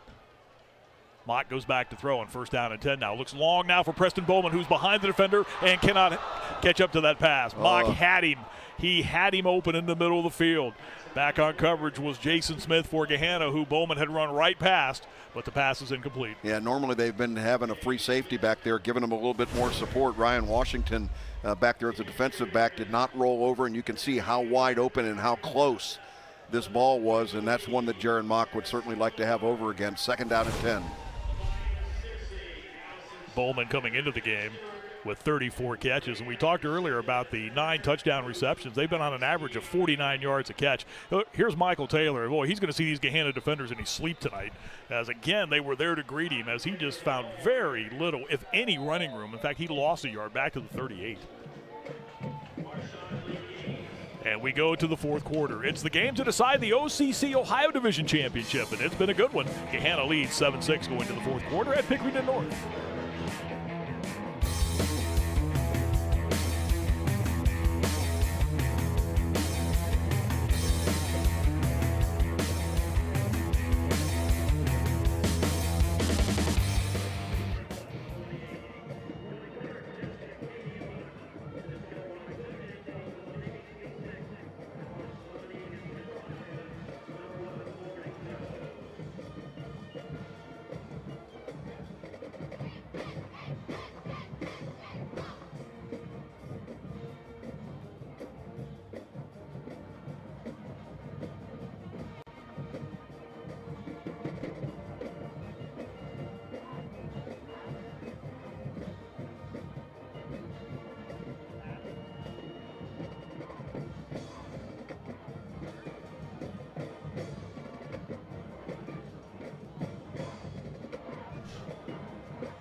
We get ready to start quarter number 4 at Pickerington High School North. And Gahanna with the 7-6 lead over the Panthers, and the game to decide the OCC Ohio Division Championship. You'll have a chance to get caught up with what's happening with your favorite high school team. Join Kellyanne Stitz tonight for FNR Scores on Fox 28. It's sponsored by Columbus State Community College. After college football tonight on Fox 28. Back along with the aforementioned Kellyanne Stitz, the Ohio State Hall of Famer Jeff Logan, and penalty flags. I'm Marty Bannister. We get ready to start quarter number 4. Legal substitution, offense, 12 men on the field. Well, it has just been that kind of night for this Pickerington North offense. They just cannot get out of their own way. Oh, wait a minute. Oregon did that, and they didn't get penalized, right? They didn't stop. Here we go. Here we go. I guess if you have 12 men on the offensive side, that creates a problem. So after the break and the timeout, they had their huddle. They got everybody together and got their formation and had one too many players on the field. And confusion. Preston Bowman looking for the call down there, and he's got single coverage. Mock with a play fake to Taylor, hands the ball and instead throws to the far side and has Ashton Hampton with the reception. First catch of the night for Hampton, the 6'2 senior. They targeted him a little bit earlier in the end zone and overthrew him. He carries on that pitch and catch out to the 43-yard line. It's a gain of 10. You know, Marty, without that penalty, it'd be 4th and 1, and that would be a 4-down territory, in my opinion, for Pickerington North, but they're going to have to punt it away. Preston Bowman will come on to do that, averaging 30 yards a kick. And again, the two defenses have decided that they're going to be the determining factor in this game tonight, and both have played very, very well tonight.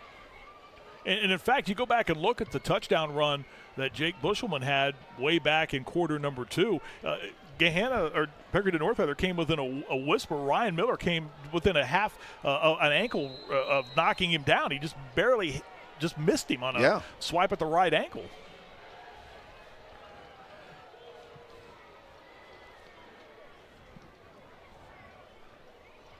The kick by Bowman will bounce, and Bushelman will get out of the way wisely. And this one will roll inside the 20, and that's where Gahanna's offense will come back onto the field with 11:31 to go in the game. This sneak peek at the Pickerington North High School Marching Band is sponsored by Music Go Around.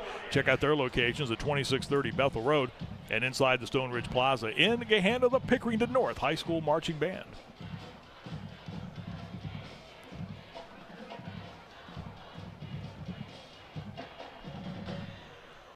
The Gahanna defense coming on to come away with the stop of the Pickerington North offense. So now Gahanna's offense gets the football back with 11:31 to go in the game. They'll have it at their own 17-yard line. Looks like J.P. Butler back in there at the quarterback spot. Jaden Gwynn in with him. Interesting change. They'll put two wides to the near side, now put Burns in motion, and they'll throw the ball to Burns. Juggles, holds on, catches, gets across the 15-yard line, and then gets hog-tied down to the field. This might be a horse collar tackle. Yeah, if he got him by the nameplate back there with the jersey, that's going to be a call. And Marty, that would have been a fumble had that ball not been retained, because that ball was thrown backwards.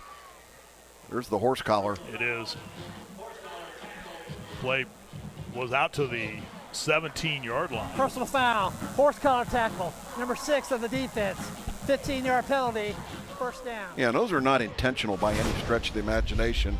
Everybody knows that, but when you're just grabbing a guy trying to stop him, again, retaining that football was critical there. You just kind of get the jersey up there.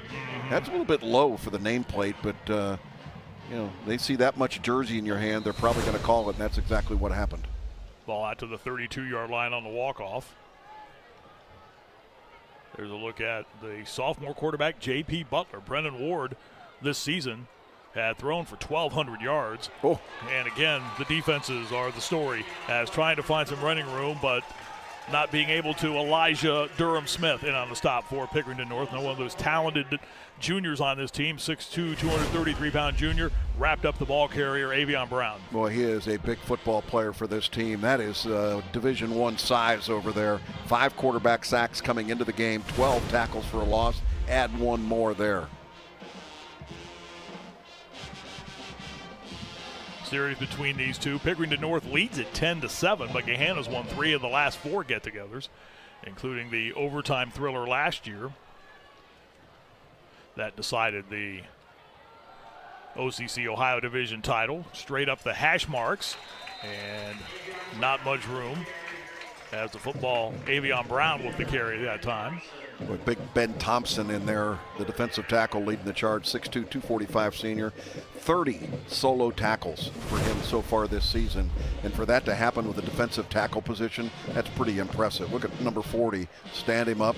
Got a little help inside also from Dante Curtis coming from that middle linebacker spot. That'll bring up a 3rd down and 10. The play gained a couple out to the 32-yard line. I thought it was interesting when talking to Bruce Ward about Avion Brown, and he talked about how Brown had been waiting for this, his opportunity to be the go-to guy carrying the football, and has responded so well. We talked about waiting behind Dior Hubbard and then Jaden Gwynn. This is Butler starting to run. A flag comes in as Butler is dropped right about the line of scrimmage. Let's look at the penalty flag sponsored by the United States Army.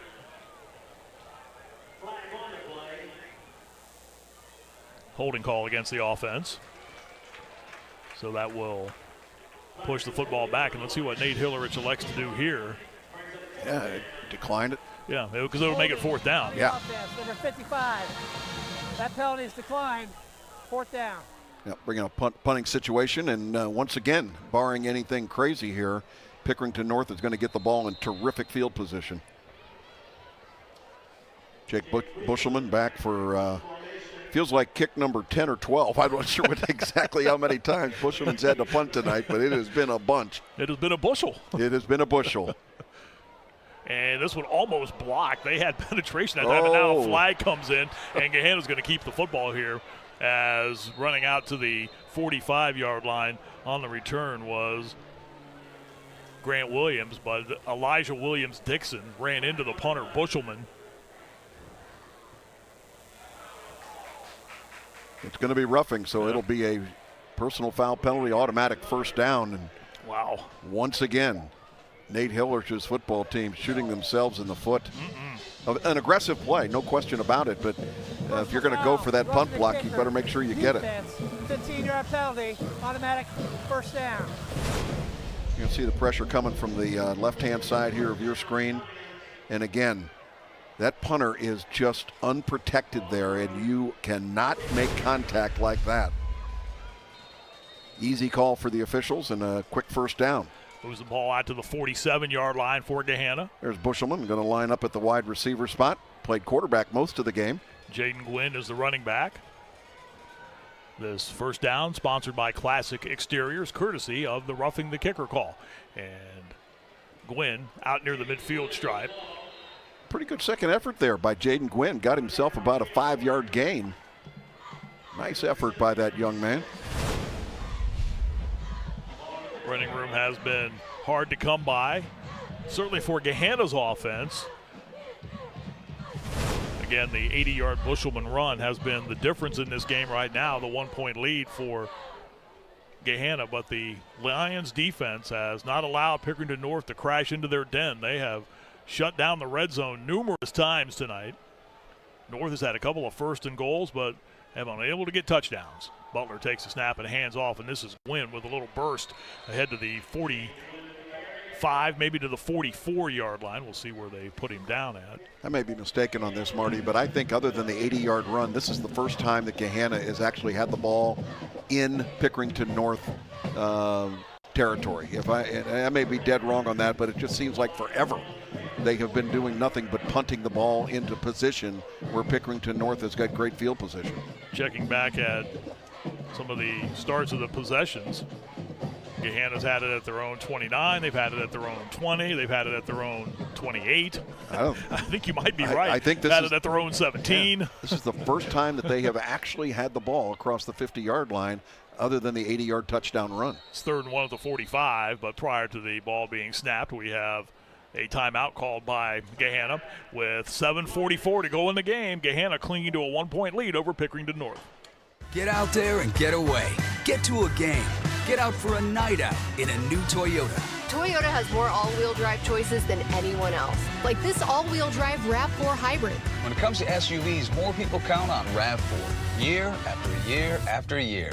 Now get 4.99 APR financing on a new RAV4 or lease a gas-powered RAV4 LE for $339 a month, plus 2 years no-cost maintenance. Get out there and have some fun in a new Toyota. Let's go places. We get you ready for Saturday game day with the perfect play. That's the Buckeye Fever podcast. It's the only way to feed your unquenchable thirst for Scarlet and Gray. Bring you the X's and O's, stories from the sidelines you've never heard before. It is the best damn podcast in the land. The Buckeye Fever podcast, streamed now on the ABC6 YouTube channel or wherever you get your podcasts. 7:44 to play in this one.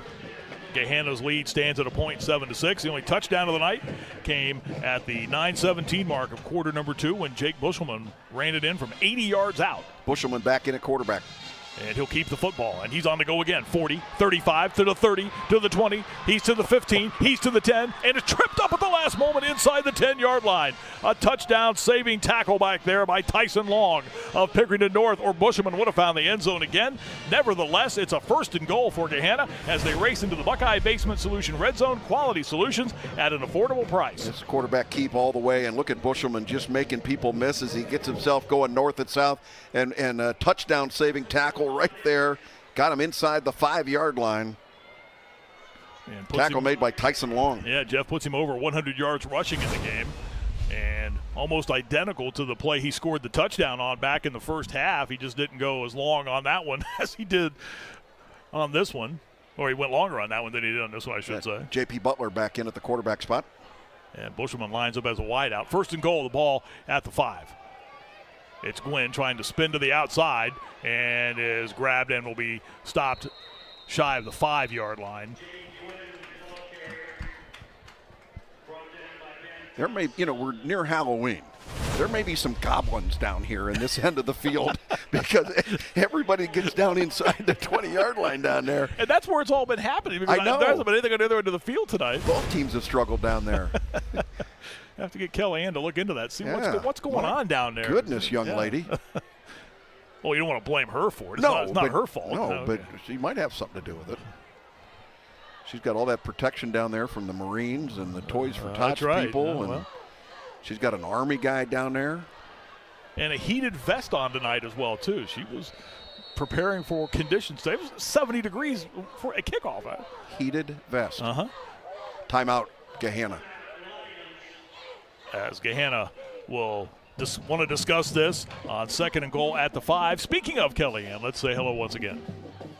Hey guys, the Pickerington North Panthers are playing with heavy hearts tonight. Christian Scott, their late teammate, he passed away freshman year in a drowning accident. Christian was a gifted basketball player and football player, and Coach Hilrich told me that he would have played on the defensive line for Pickerington North. He also described him as the best player in their class, and he would have been a Division I kid. He wore the number 19 seen on the Panthers helmets and onto their shirts in pregame warm-ups. He was honored with his senior class tonight during the pregame.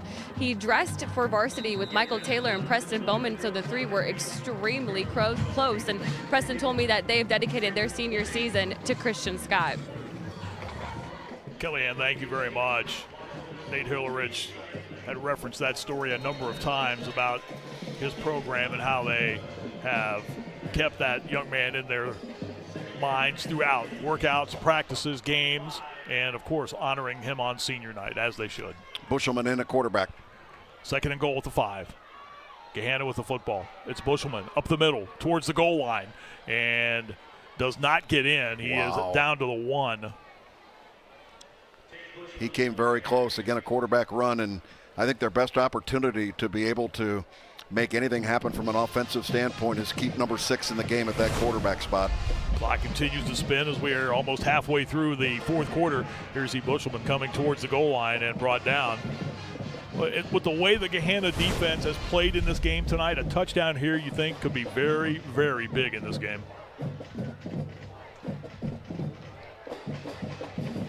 3rd and goal. Gwynn off to the right. Bushelman is the quarterback.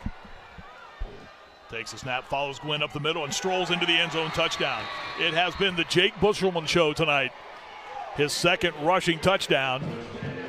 And Gahanna increases their lead to 13-6 on Jake Bushelman's 2nd Ramos Roofing touchdown of the night. Get your free estimate on a roof by calling or texting 614-761-ROOF. Boy, what a night this young man has had, filling in for Brennan Ward, who is out for the season. A surprise starter, at least as we were concerned coming into the game. But maybe your best athlete on your football team, and you put him in the most important position on your football team, and that's quarterback. Jaden Gwynn did just enough on that block to get the defender out of the way. The extra point attempt is up and good by Matt Vita. 14-6 is Gahanna's lead. 5:43 to go in this one tonight at Pickerington North.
(14-6) is the lead for Gahanna after the Jake Bushelman touchdown run. The scoring summary brought to you by Alcohol, Drug, and Mental Health Board of Franklin County. As Bushelman does it again, finds his way into the end zone. He has been the story of this game tonight with Gahanna. Well, their defense as well, too, but that young man has had one heck of a night for this Gahanna offense and for the Gahanna defense. He's been a big part of this game on both sides of the football. North with the football, and here's a good return out across the 30-yard line out to the 35, as that time Grant Williams with a good return, getting out across the 35-yard line. And the offense will have a good field position here. The 988 Suicide and Crisis Lifeline. You don't have to hide how you feel. Call or text or chat 988. Boy, Jack Baker with a touchdown saving tackle on that kick return. Special teamer, defensive back, making things happen. Well, this is what you come and play in rivalry games for. An opportunity, 5:37 remaining. Struggled offensively all night because of a really stout defense by Gahanna. Can you put a drive together here, Jaron Mock? Handoff inside, and again, the running room very thin for Michael Taylor. Guess who again? Marshawn Lee Gaines. Only played in 7 games so far this season, injury-wise, 3.5 tackles for a loss, and he's had a handful tonight. And look at that, man. That is just really good play. And Zero is going to be waking up looking at 66 tomorrow morning. Second down at 8. Mock goes back to throw. Protection starts to break down. He'll zip downfield. The pass is intercepted. It's taken away by Gahanna. Threw it into coverage that time as Gahanna had that play sniffed out. The linebacker Preston Penn dropping back in coverage. Mock threw a dart, but Penn stepped in front of it and picked it off and then goes down at the 46. A big, big play right there. Just the second interception of the season of Jaron Mock. Very uncharacteristic of this young man. Boy, did he get hit, too, when he threw the football. Pressure in his face. Watch again. Watch Jaron Mock unload the ball, and look at the contact that is made right there. Takes him out, and no doubt about it, linebacker dropping back. Preston Penn with the big play. Turnover number 3 tonight for the Pickerington North Panthers. That is not a recipe for success.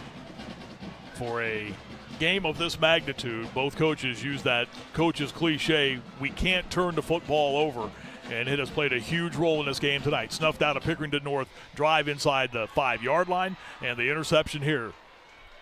Gahanna with the football, though, handed off, and this is Avion Brown going from his 46 to the, or from, I'm sorry, the North 46 to the 42, a pickup of 4 for Avion Brown.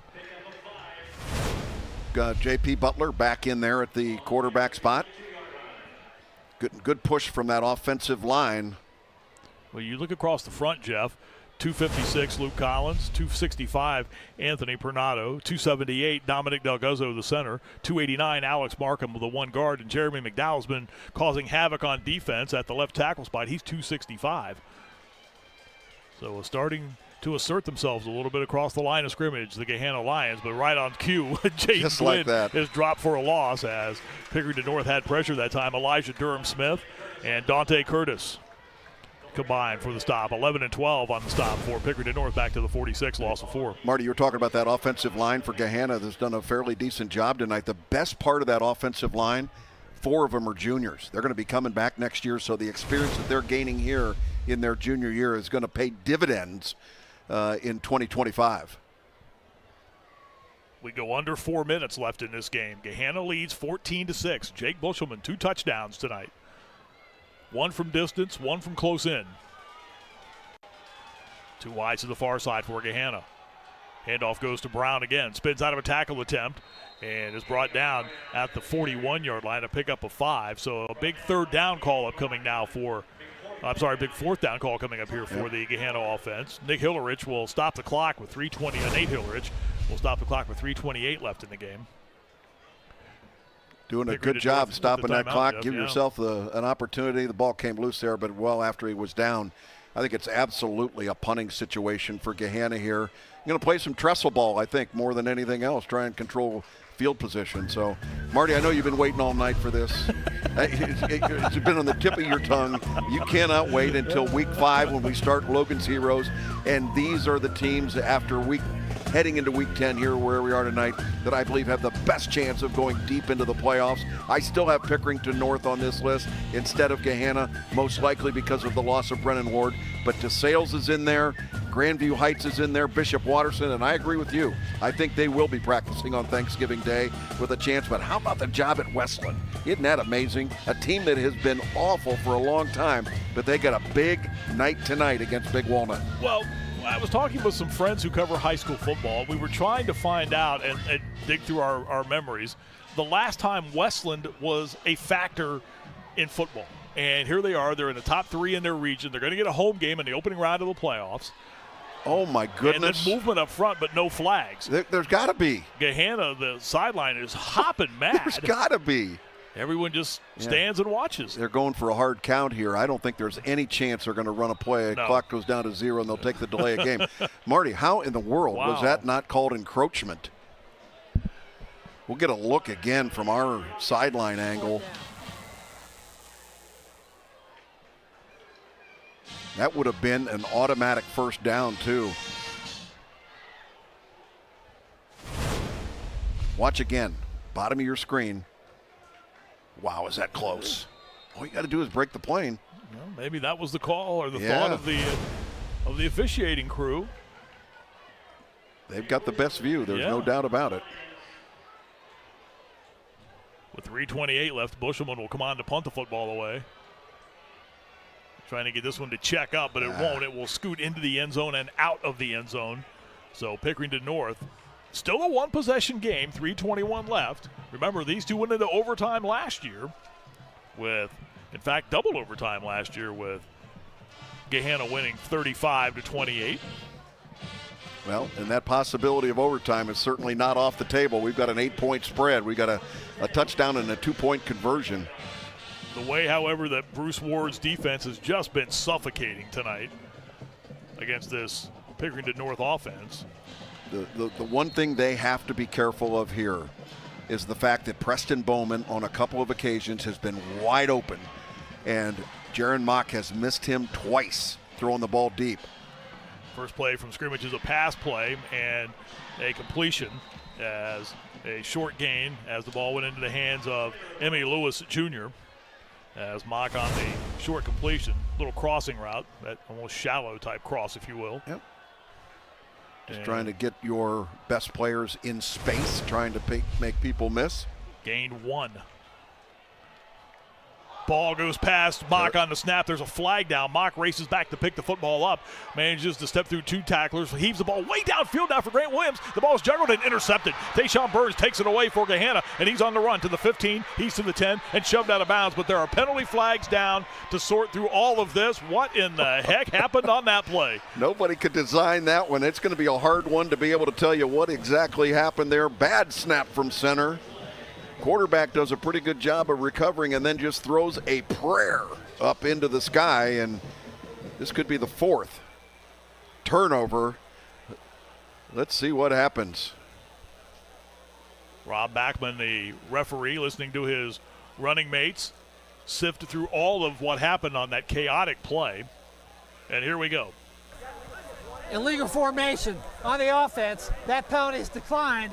First down, Gahanna. So Gahanna gets the football on the interception. The second of the night of Jaron Mock, who had only been picked off 1 time coming into the game.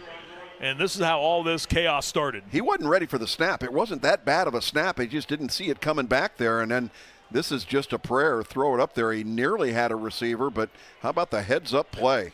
That is really terrific. Boy, Williams had his hand on that ball, Jeff. He almost pulled that one in. No kidding. 113 took it away from the other 13. One was unlucky, one was lucky. You can see there that he was not prepared for that ball to be snapped. The ball came back, was not ready. And Gahanna will have the ball. First and goal at the 10 of Pickerington North. They start this drive in the Buckeye Basement Solution Red Zone. Quality solutions at an affordable price. Oh, yeah, there are flags here.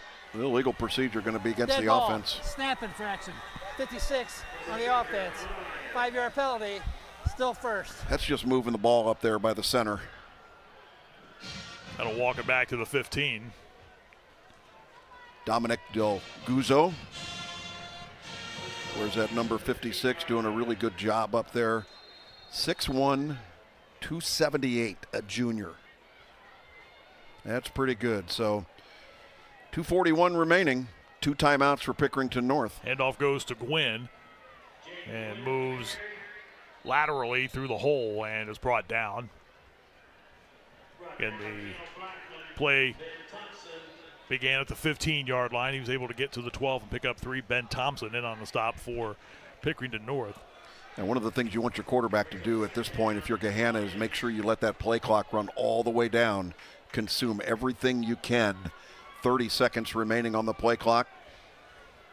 Just let it go down, all the way down. Jeff, what's interesting tonight, too, we talked a little bit about it at the top of the broadcast tonight, this Pickerington North defense, they've picked off 15 passes this season. 5 of them have gone for pick sixes. Heck, 3 in one game alone by Malachi Taylor. But it's been the Pickerington North passing game that has been has fallen victim to 2 interceptions by Gahanna, both huge. Handoff Avion Brown, and in the middle of the field in the interior where a lot of people were pushing and shoving. He got to the 9. Nate Hillerich will use another timeout. Yeah, the one thing I can promise you is you are not going to see Gahanna put the ball in the air down here. There's not a chance they're going to be throwing the football in this situation.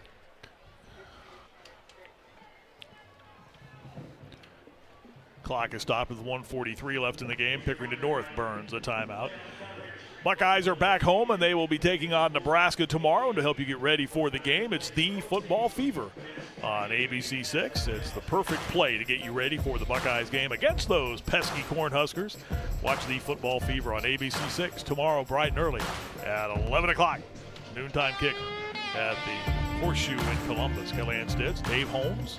The Buckeye Football Fever crew, and the Orb. There it is, making its first and final appearance of the season at tonight's game.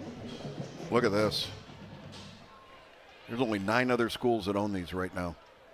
And somebody's going to get the Orb tonight from Kellyanne Stitz.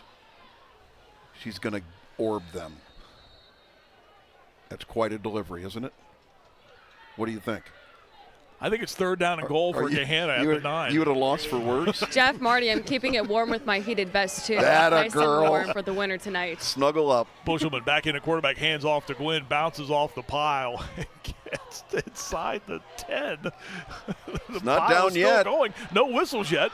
Still pushing and pushing and pushing and shoving. Pull the football out. No, we can't do that. Finally, he's brought down inside the 5 at the 3. My goodness. Jake Bushelman. Another timeout, it looks like, for Pick North. That'll be their final timeout. Stopping the clock with 1:26. Watch all of this going on here as Jaden Gwynn just kept going, got a couple of extra shoves. The rule is if he gets his feet off the ground, that's when the play is stopped. That's when it is supposed to stop. And I don't know how you figure out whose feet are on the ground and whose aren't in that instance. But no whistles are blown until forward progress is stopped. While we have this break in the action, I want to take a moment and thank all of our crew this year for their fantastic work in our CW broadcast. Our producer, Dean Marini, his entire crew, they do a great job back in the truck. They don't get near enough credit for the work that they do, the great camera shots we get every night from those folks. And it is such a pleasure to work with this group. They have their hands full dealing with me, and I thank them for all of their work each and every week. Jeff, you've been tremendous as always. Kellyanne does a fantastic job on the sidelines. No place I'd rather be on football Friday nights than with you folks. Yeah, it's been a lot of fun, and I've had the pleasure of working with this staff for a lot of years. We had a great picture of our on-field staff over there, and we wish we'd have had our truck crew down with it. We're going to try a field goal here. You got to just protect and do not let this thing get blocked. Matt Vita on to try the short field goal, and it is up, and it is good from 20 yards out, but there is a flag down. Yeah, the defense leaped over top of the center, and that's going to be the penalty. You are not allowed to high jump, if you will, the offensive line. Let's see if that's the call. Personal foul, hurdling on the defense. The extra point is good. Penalty to be assessed on a kickoff. I didn't have the right term for it. hurdling and high jumping or somewhat similar. Watch the middle of the screen. You can see right here, pretty athletic effort, but this is done for safety. You're not allowed to hurdle a player like that. We see a lot of that stuff in college football now where you're hurdling defensive backs, where you're going over top of them, and they've just eliminated that in high school football altogether. And look at the celebration beginning over on the sidelines there. I got to tell you what, Coach Ward, this may be one of your finest coaching moments of your career, given the cards that were dealt to you before the game started. Well, I think you could go a couple of different ways if you start thinking about a player of the game for this one tonight. You could probably say the Gahanna defense, but without the efforts of Jake Bushelman tonight, Gahanna does not win this football game. Not a chance. I mean, this kid was terrific. We talked about him at the beginning, but we had no idea he was going to play this role in tonight's game at the quarterback position. 2 huge runs by him, but what a great job commanding an offense that he had no experience doing. Leading into tonight's game other than practice preparation this week. And I can tell you what, West Point's getting a good one. I don't know if he's planning on playing football at West Point. I hope that he is. But even if he's not, they've got a great young man coming to serve in the U.S. Army. And remember, he did not start playing high school football until his freshman year. And what an impact he has made on the Gahanna program. A baseball standout, Jake Bushelman. And he has been one of the big storylines in this game tonight. You'll squib kick this one for sure. There's no way you're going to give him a return. After the penalty on the unsportsmanlike conduct, it's enforced on the kick. So Gahanna will kick from the Pickerington North 45-yard line with 82 seconds left in the game. Like I said, kick through the end zone. Attaboy. There you go. So the lead at 17-6 for Gahanna. Kellyanne? Guys, Jake Bushelman, seriously, he does it all. He's a punter. He typically plays wide receiver and DB. His position coach, Roy Hall Jr., told me when he plays receiver, he is a leading receiver for Gahanna. He's being recruited by Army as a DB. He hopes that he's able to play some receiver because this guy, as we've seen tonight, he is just an athlete. And Roy told me that most thing he's proud of is his confidence that he's built over the season. As you guys mentioned, he started playing football as a freshman, but he has dedicated himself to the game, and we've seen that on his performance tonight too. But that coaching staff is so proud. Bushelman. As well they should be. And now they put him in at free safety. You know, this is like playing quarterback on the defensive side. Back to throw is Mock on 1st down and 10 from his own 20. Steps up into the pocket and goes down. Big pressure that time. Jeremy Mann, 5'11", 212-pound junior inside linebacker, got there in a hurry and drops Mock. And again, Pickerington North has used up their allotment of timeouts, a.k.a. ability to stop the clock, and they're going to have to hustle up here. Play lost back to the 14, 2nd and 16. Again, dancing back to throw now is Mock. Will zip the ball near side. Leaping catch by Grant Williams, who then steps out of bounds. It is shy of the 1st down. Line of scrimmage again, the 9. He got out to the 20, so a gain of 11. And it's now a 3rd down and long call upcoming. Yep, Jeremy Mann, who made that previous play on the quarterback, another one of the young guys, a sophomore on this football team. And again, you know, Coach Ward is going to lose his son to college football next year, heading to Kentucky. But I think there's enough going on here to his interest ought to be piqued to continue at Gahanna. Mock looking for somebody to throw the football to and finally finds coming back Ashton Hampton, and then is tripped up at the last moment after making the catch by Tayshawn Burns at the 45-yard line. There is a flag, though, back downfield. Was Mock across the line of scrimmage? Yeah. Or was there a holding call here? One or the other here. Yeah, the left tackle had full jersey of one of the defenders. So with 38 seconds left in the game. Watch the left side of your screen. Number 34 taken down. Still 3rd down.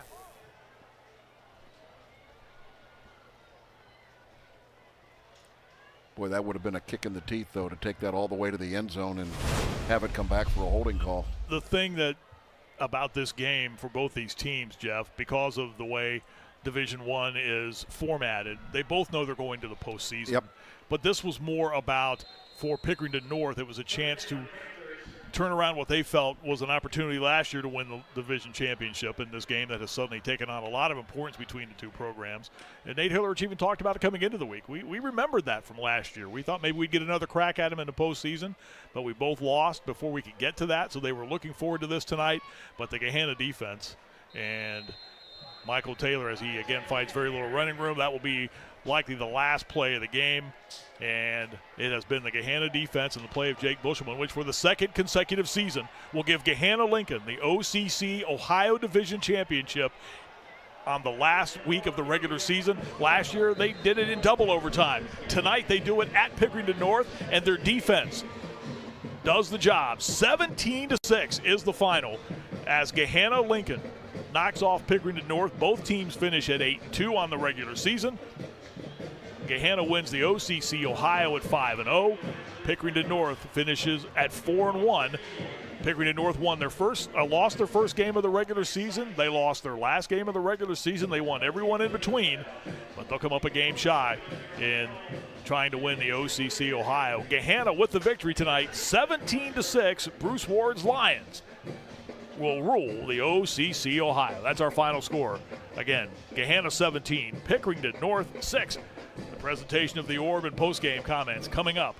Friday Night Rivals here on the CW Columbus. The wandering son returns. The older brother, who's been away from the family for over 1,000 days, is back. A little bolder, more sophisticated, stronger yet leaner. The all-new Land Cruiser resumes its place alongside the new, more dynamic Tacoma, the powerful Tundra, the legendary 4Runner, and the full-size adventuring Sequoia to reunite Toyota's 5 brothers. The family that plays together stays together. Toyota, let's go places.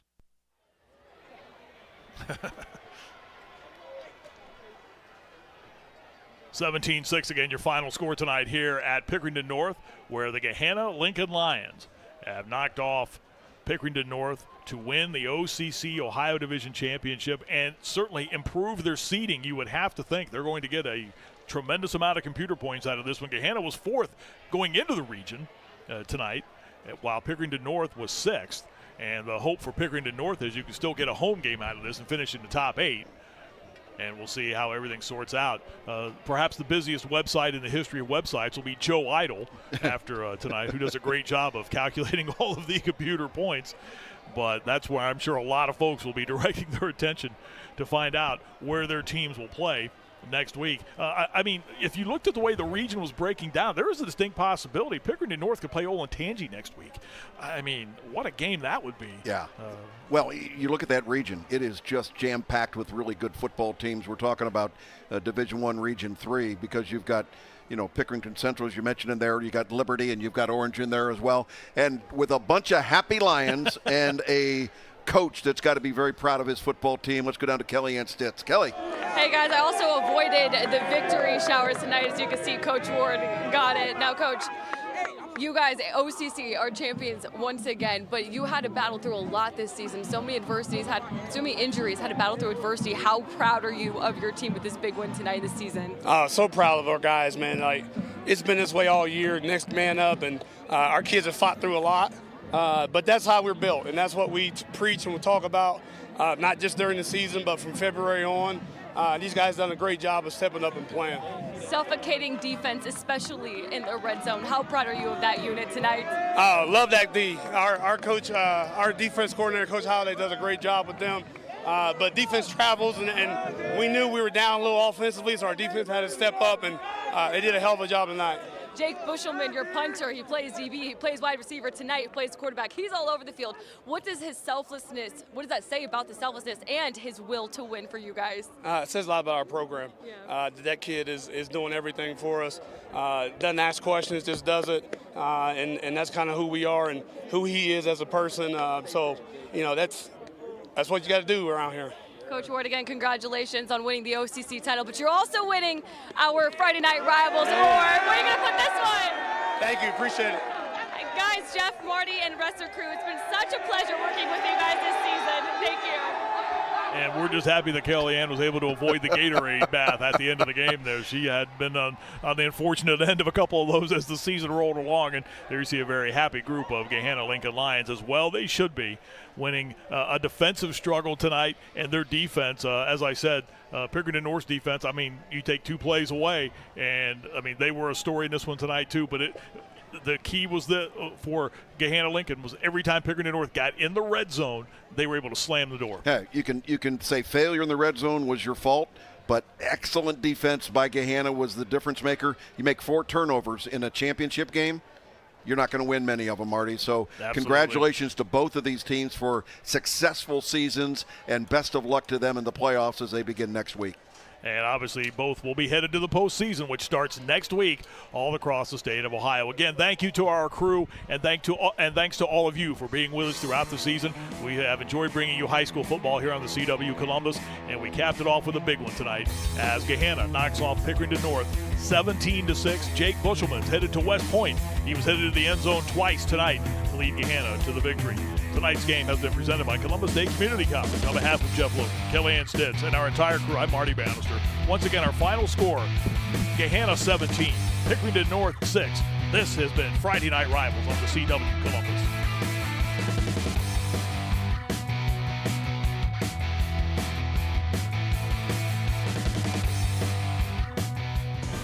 Tonight's broadcast of Toyota's Friday Night Rivals, presented by Columbus State Community College, is sponsored by these businesses.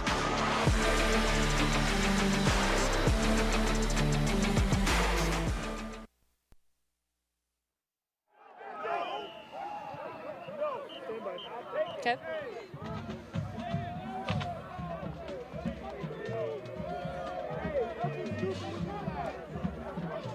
Coach Ward, congratulations on winning yet another OCC title. Your program had to battle through a ton of adversity, stepping up through injuries. How proud are you of your team's effort this season and a big win tonight over Pickerington North? Yeah, obviously super proud of our guys. It's been a rough year from an injury standpoint, and getting different guys ready every week. But we're committed to doing that, and that's what this game is about. And we were able to squeak out enough to win the game tonight and win our third straight title, which hasn't been done in 44 years in Gahanna. So, proud of our team. Our coaches have done a great job, and just super proud of our guys right now. What does tonight's win mean to you, your third straight OCC title? Relief. No, I mean, it's hard to win. I always tell our team that it's hard to win a game in the state of Ohio on Friday night, and continue to do this year after year after year is tough nowadays. And our kids have been resilient and done the right things, and it shows tonight. Awesome. Thank you so much, Coach Ward. Yeah, I see you already had the victory bath, and go enjoy tonight's win with your team. All right, thank you. Appreciate it. Guys. Thank you so much.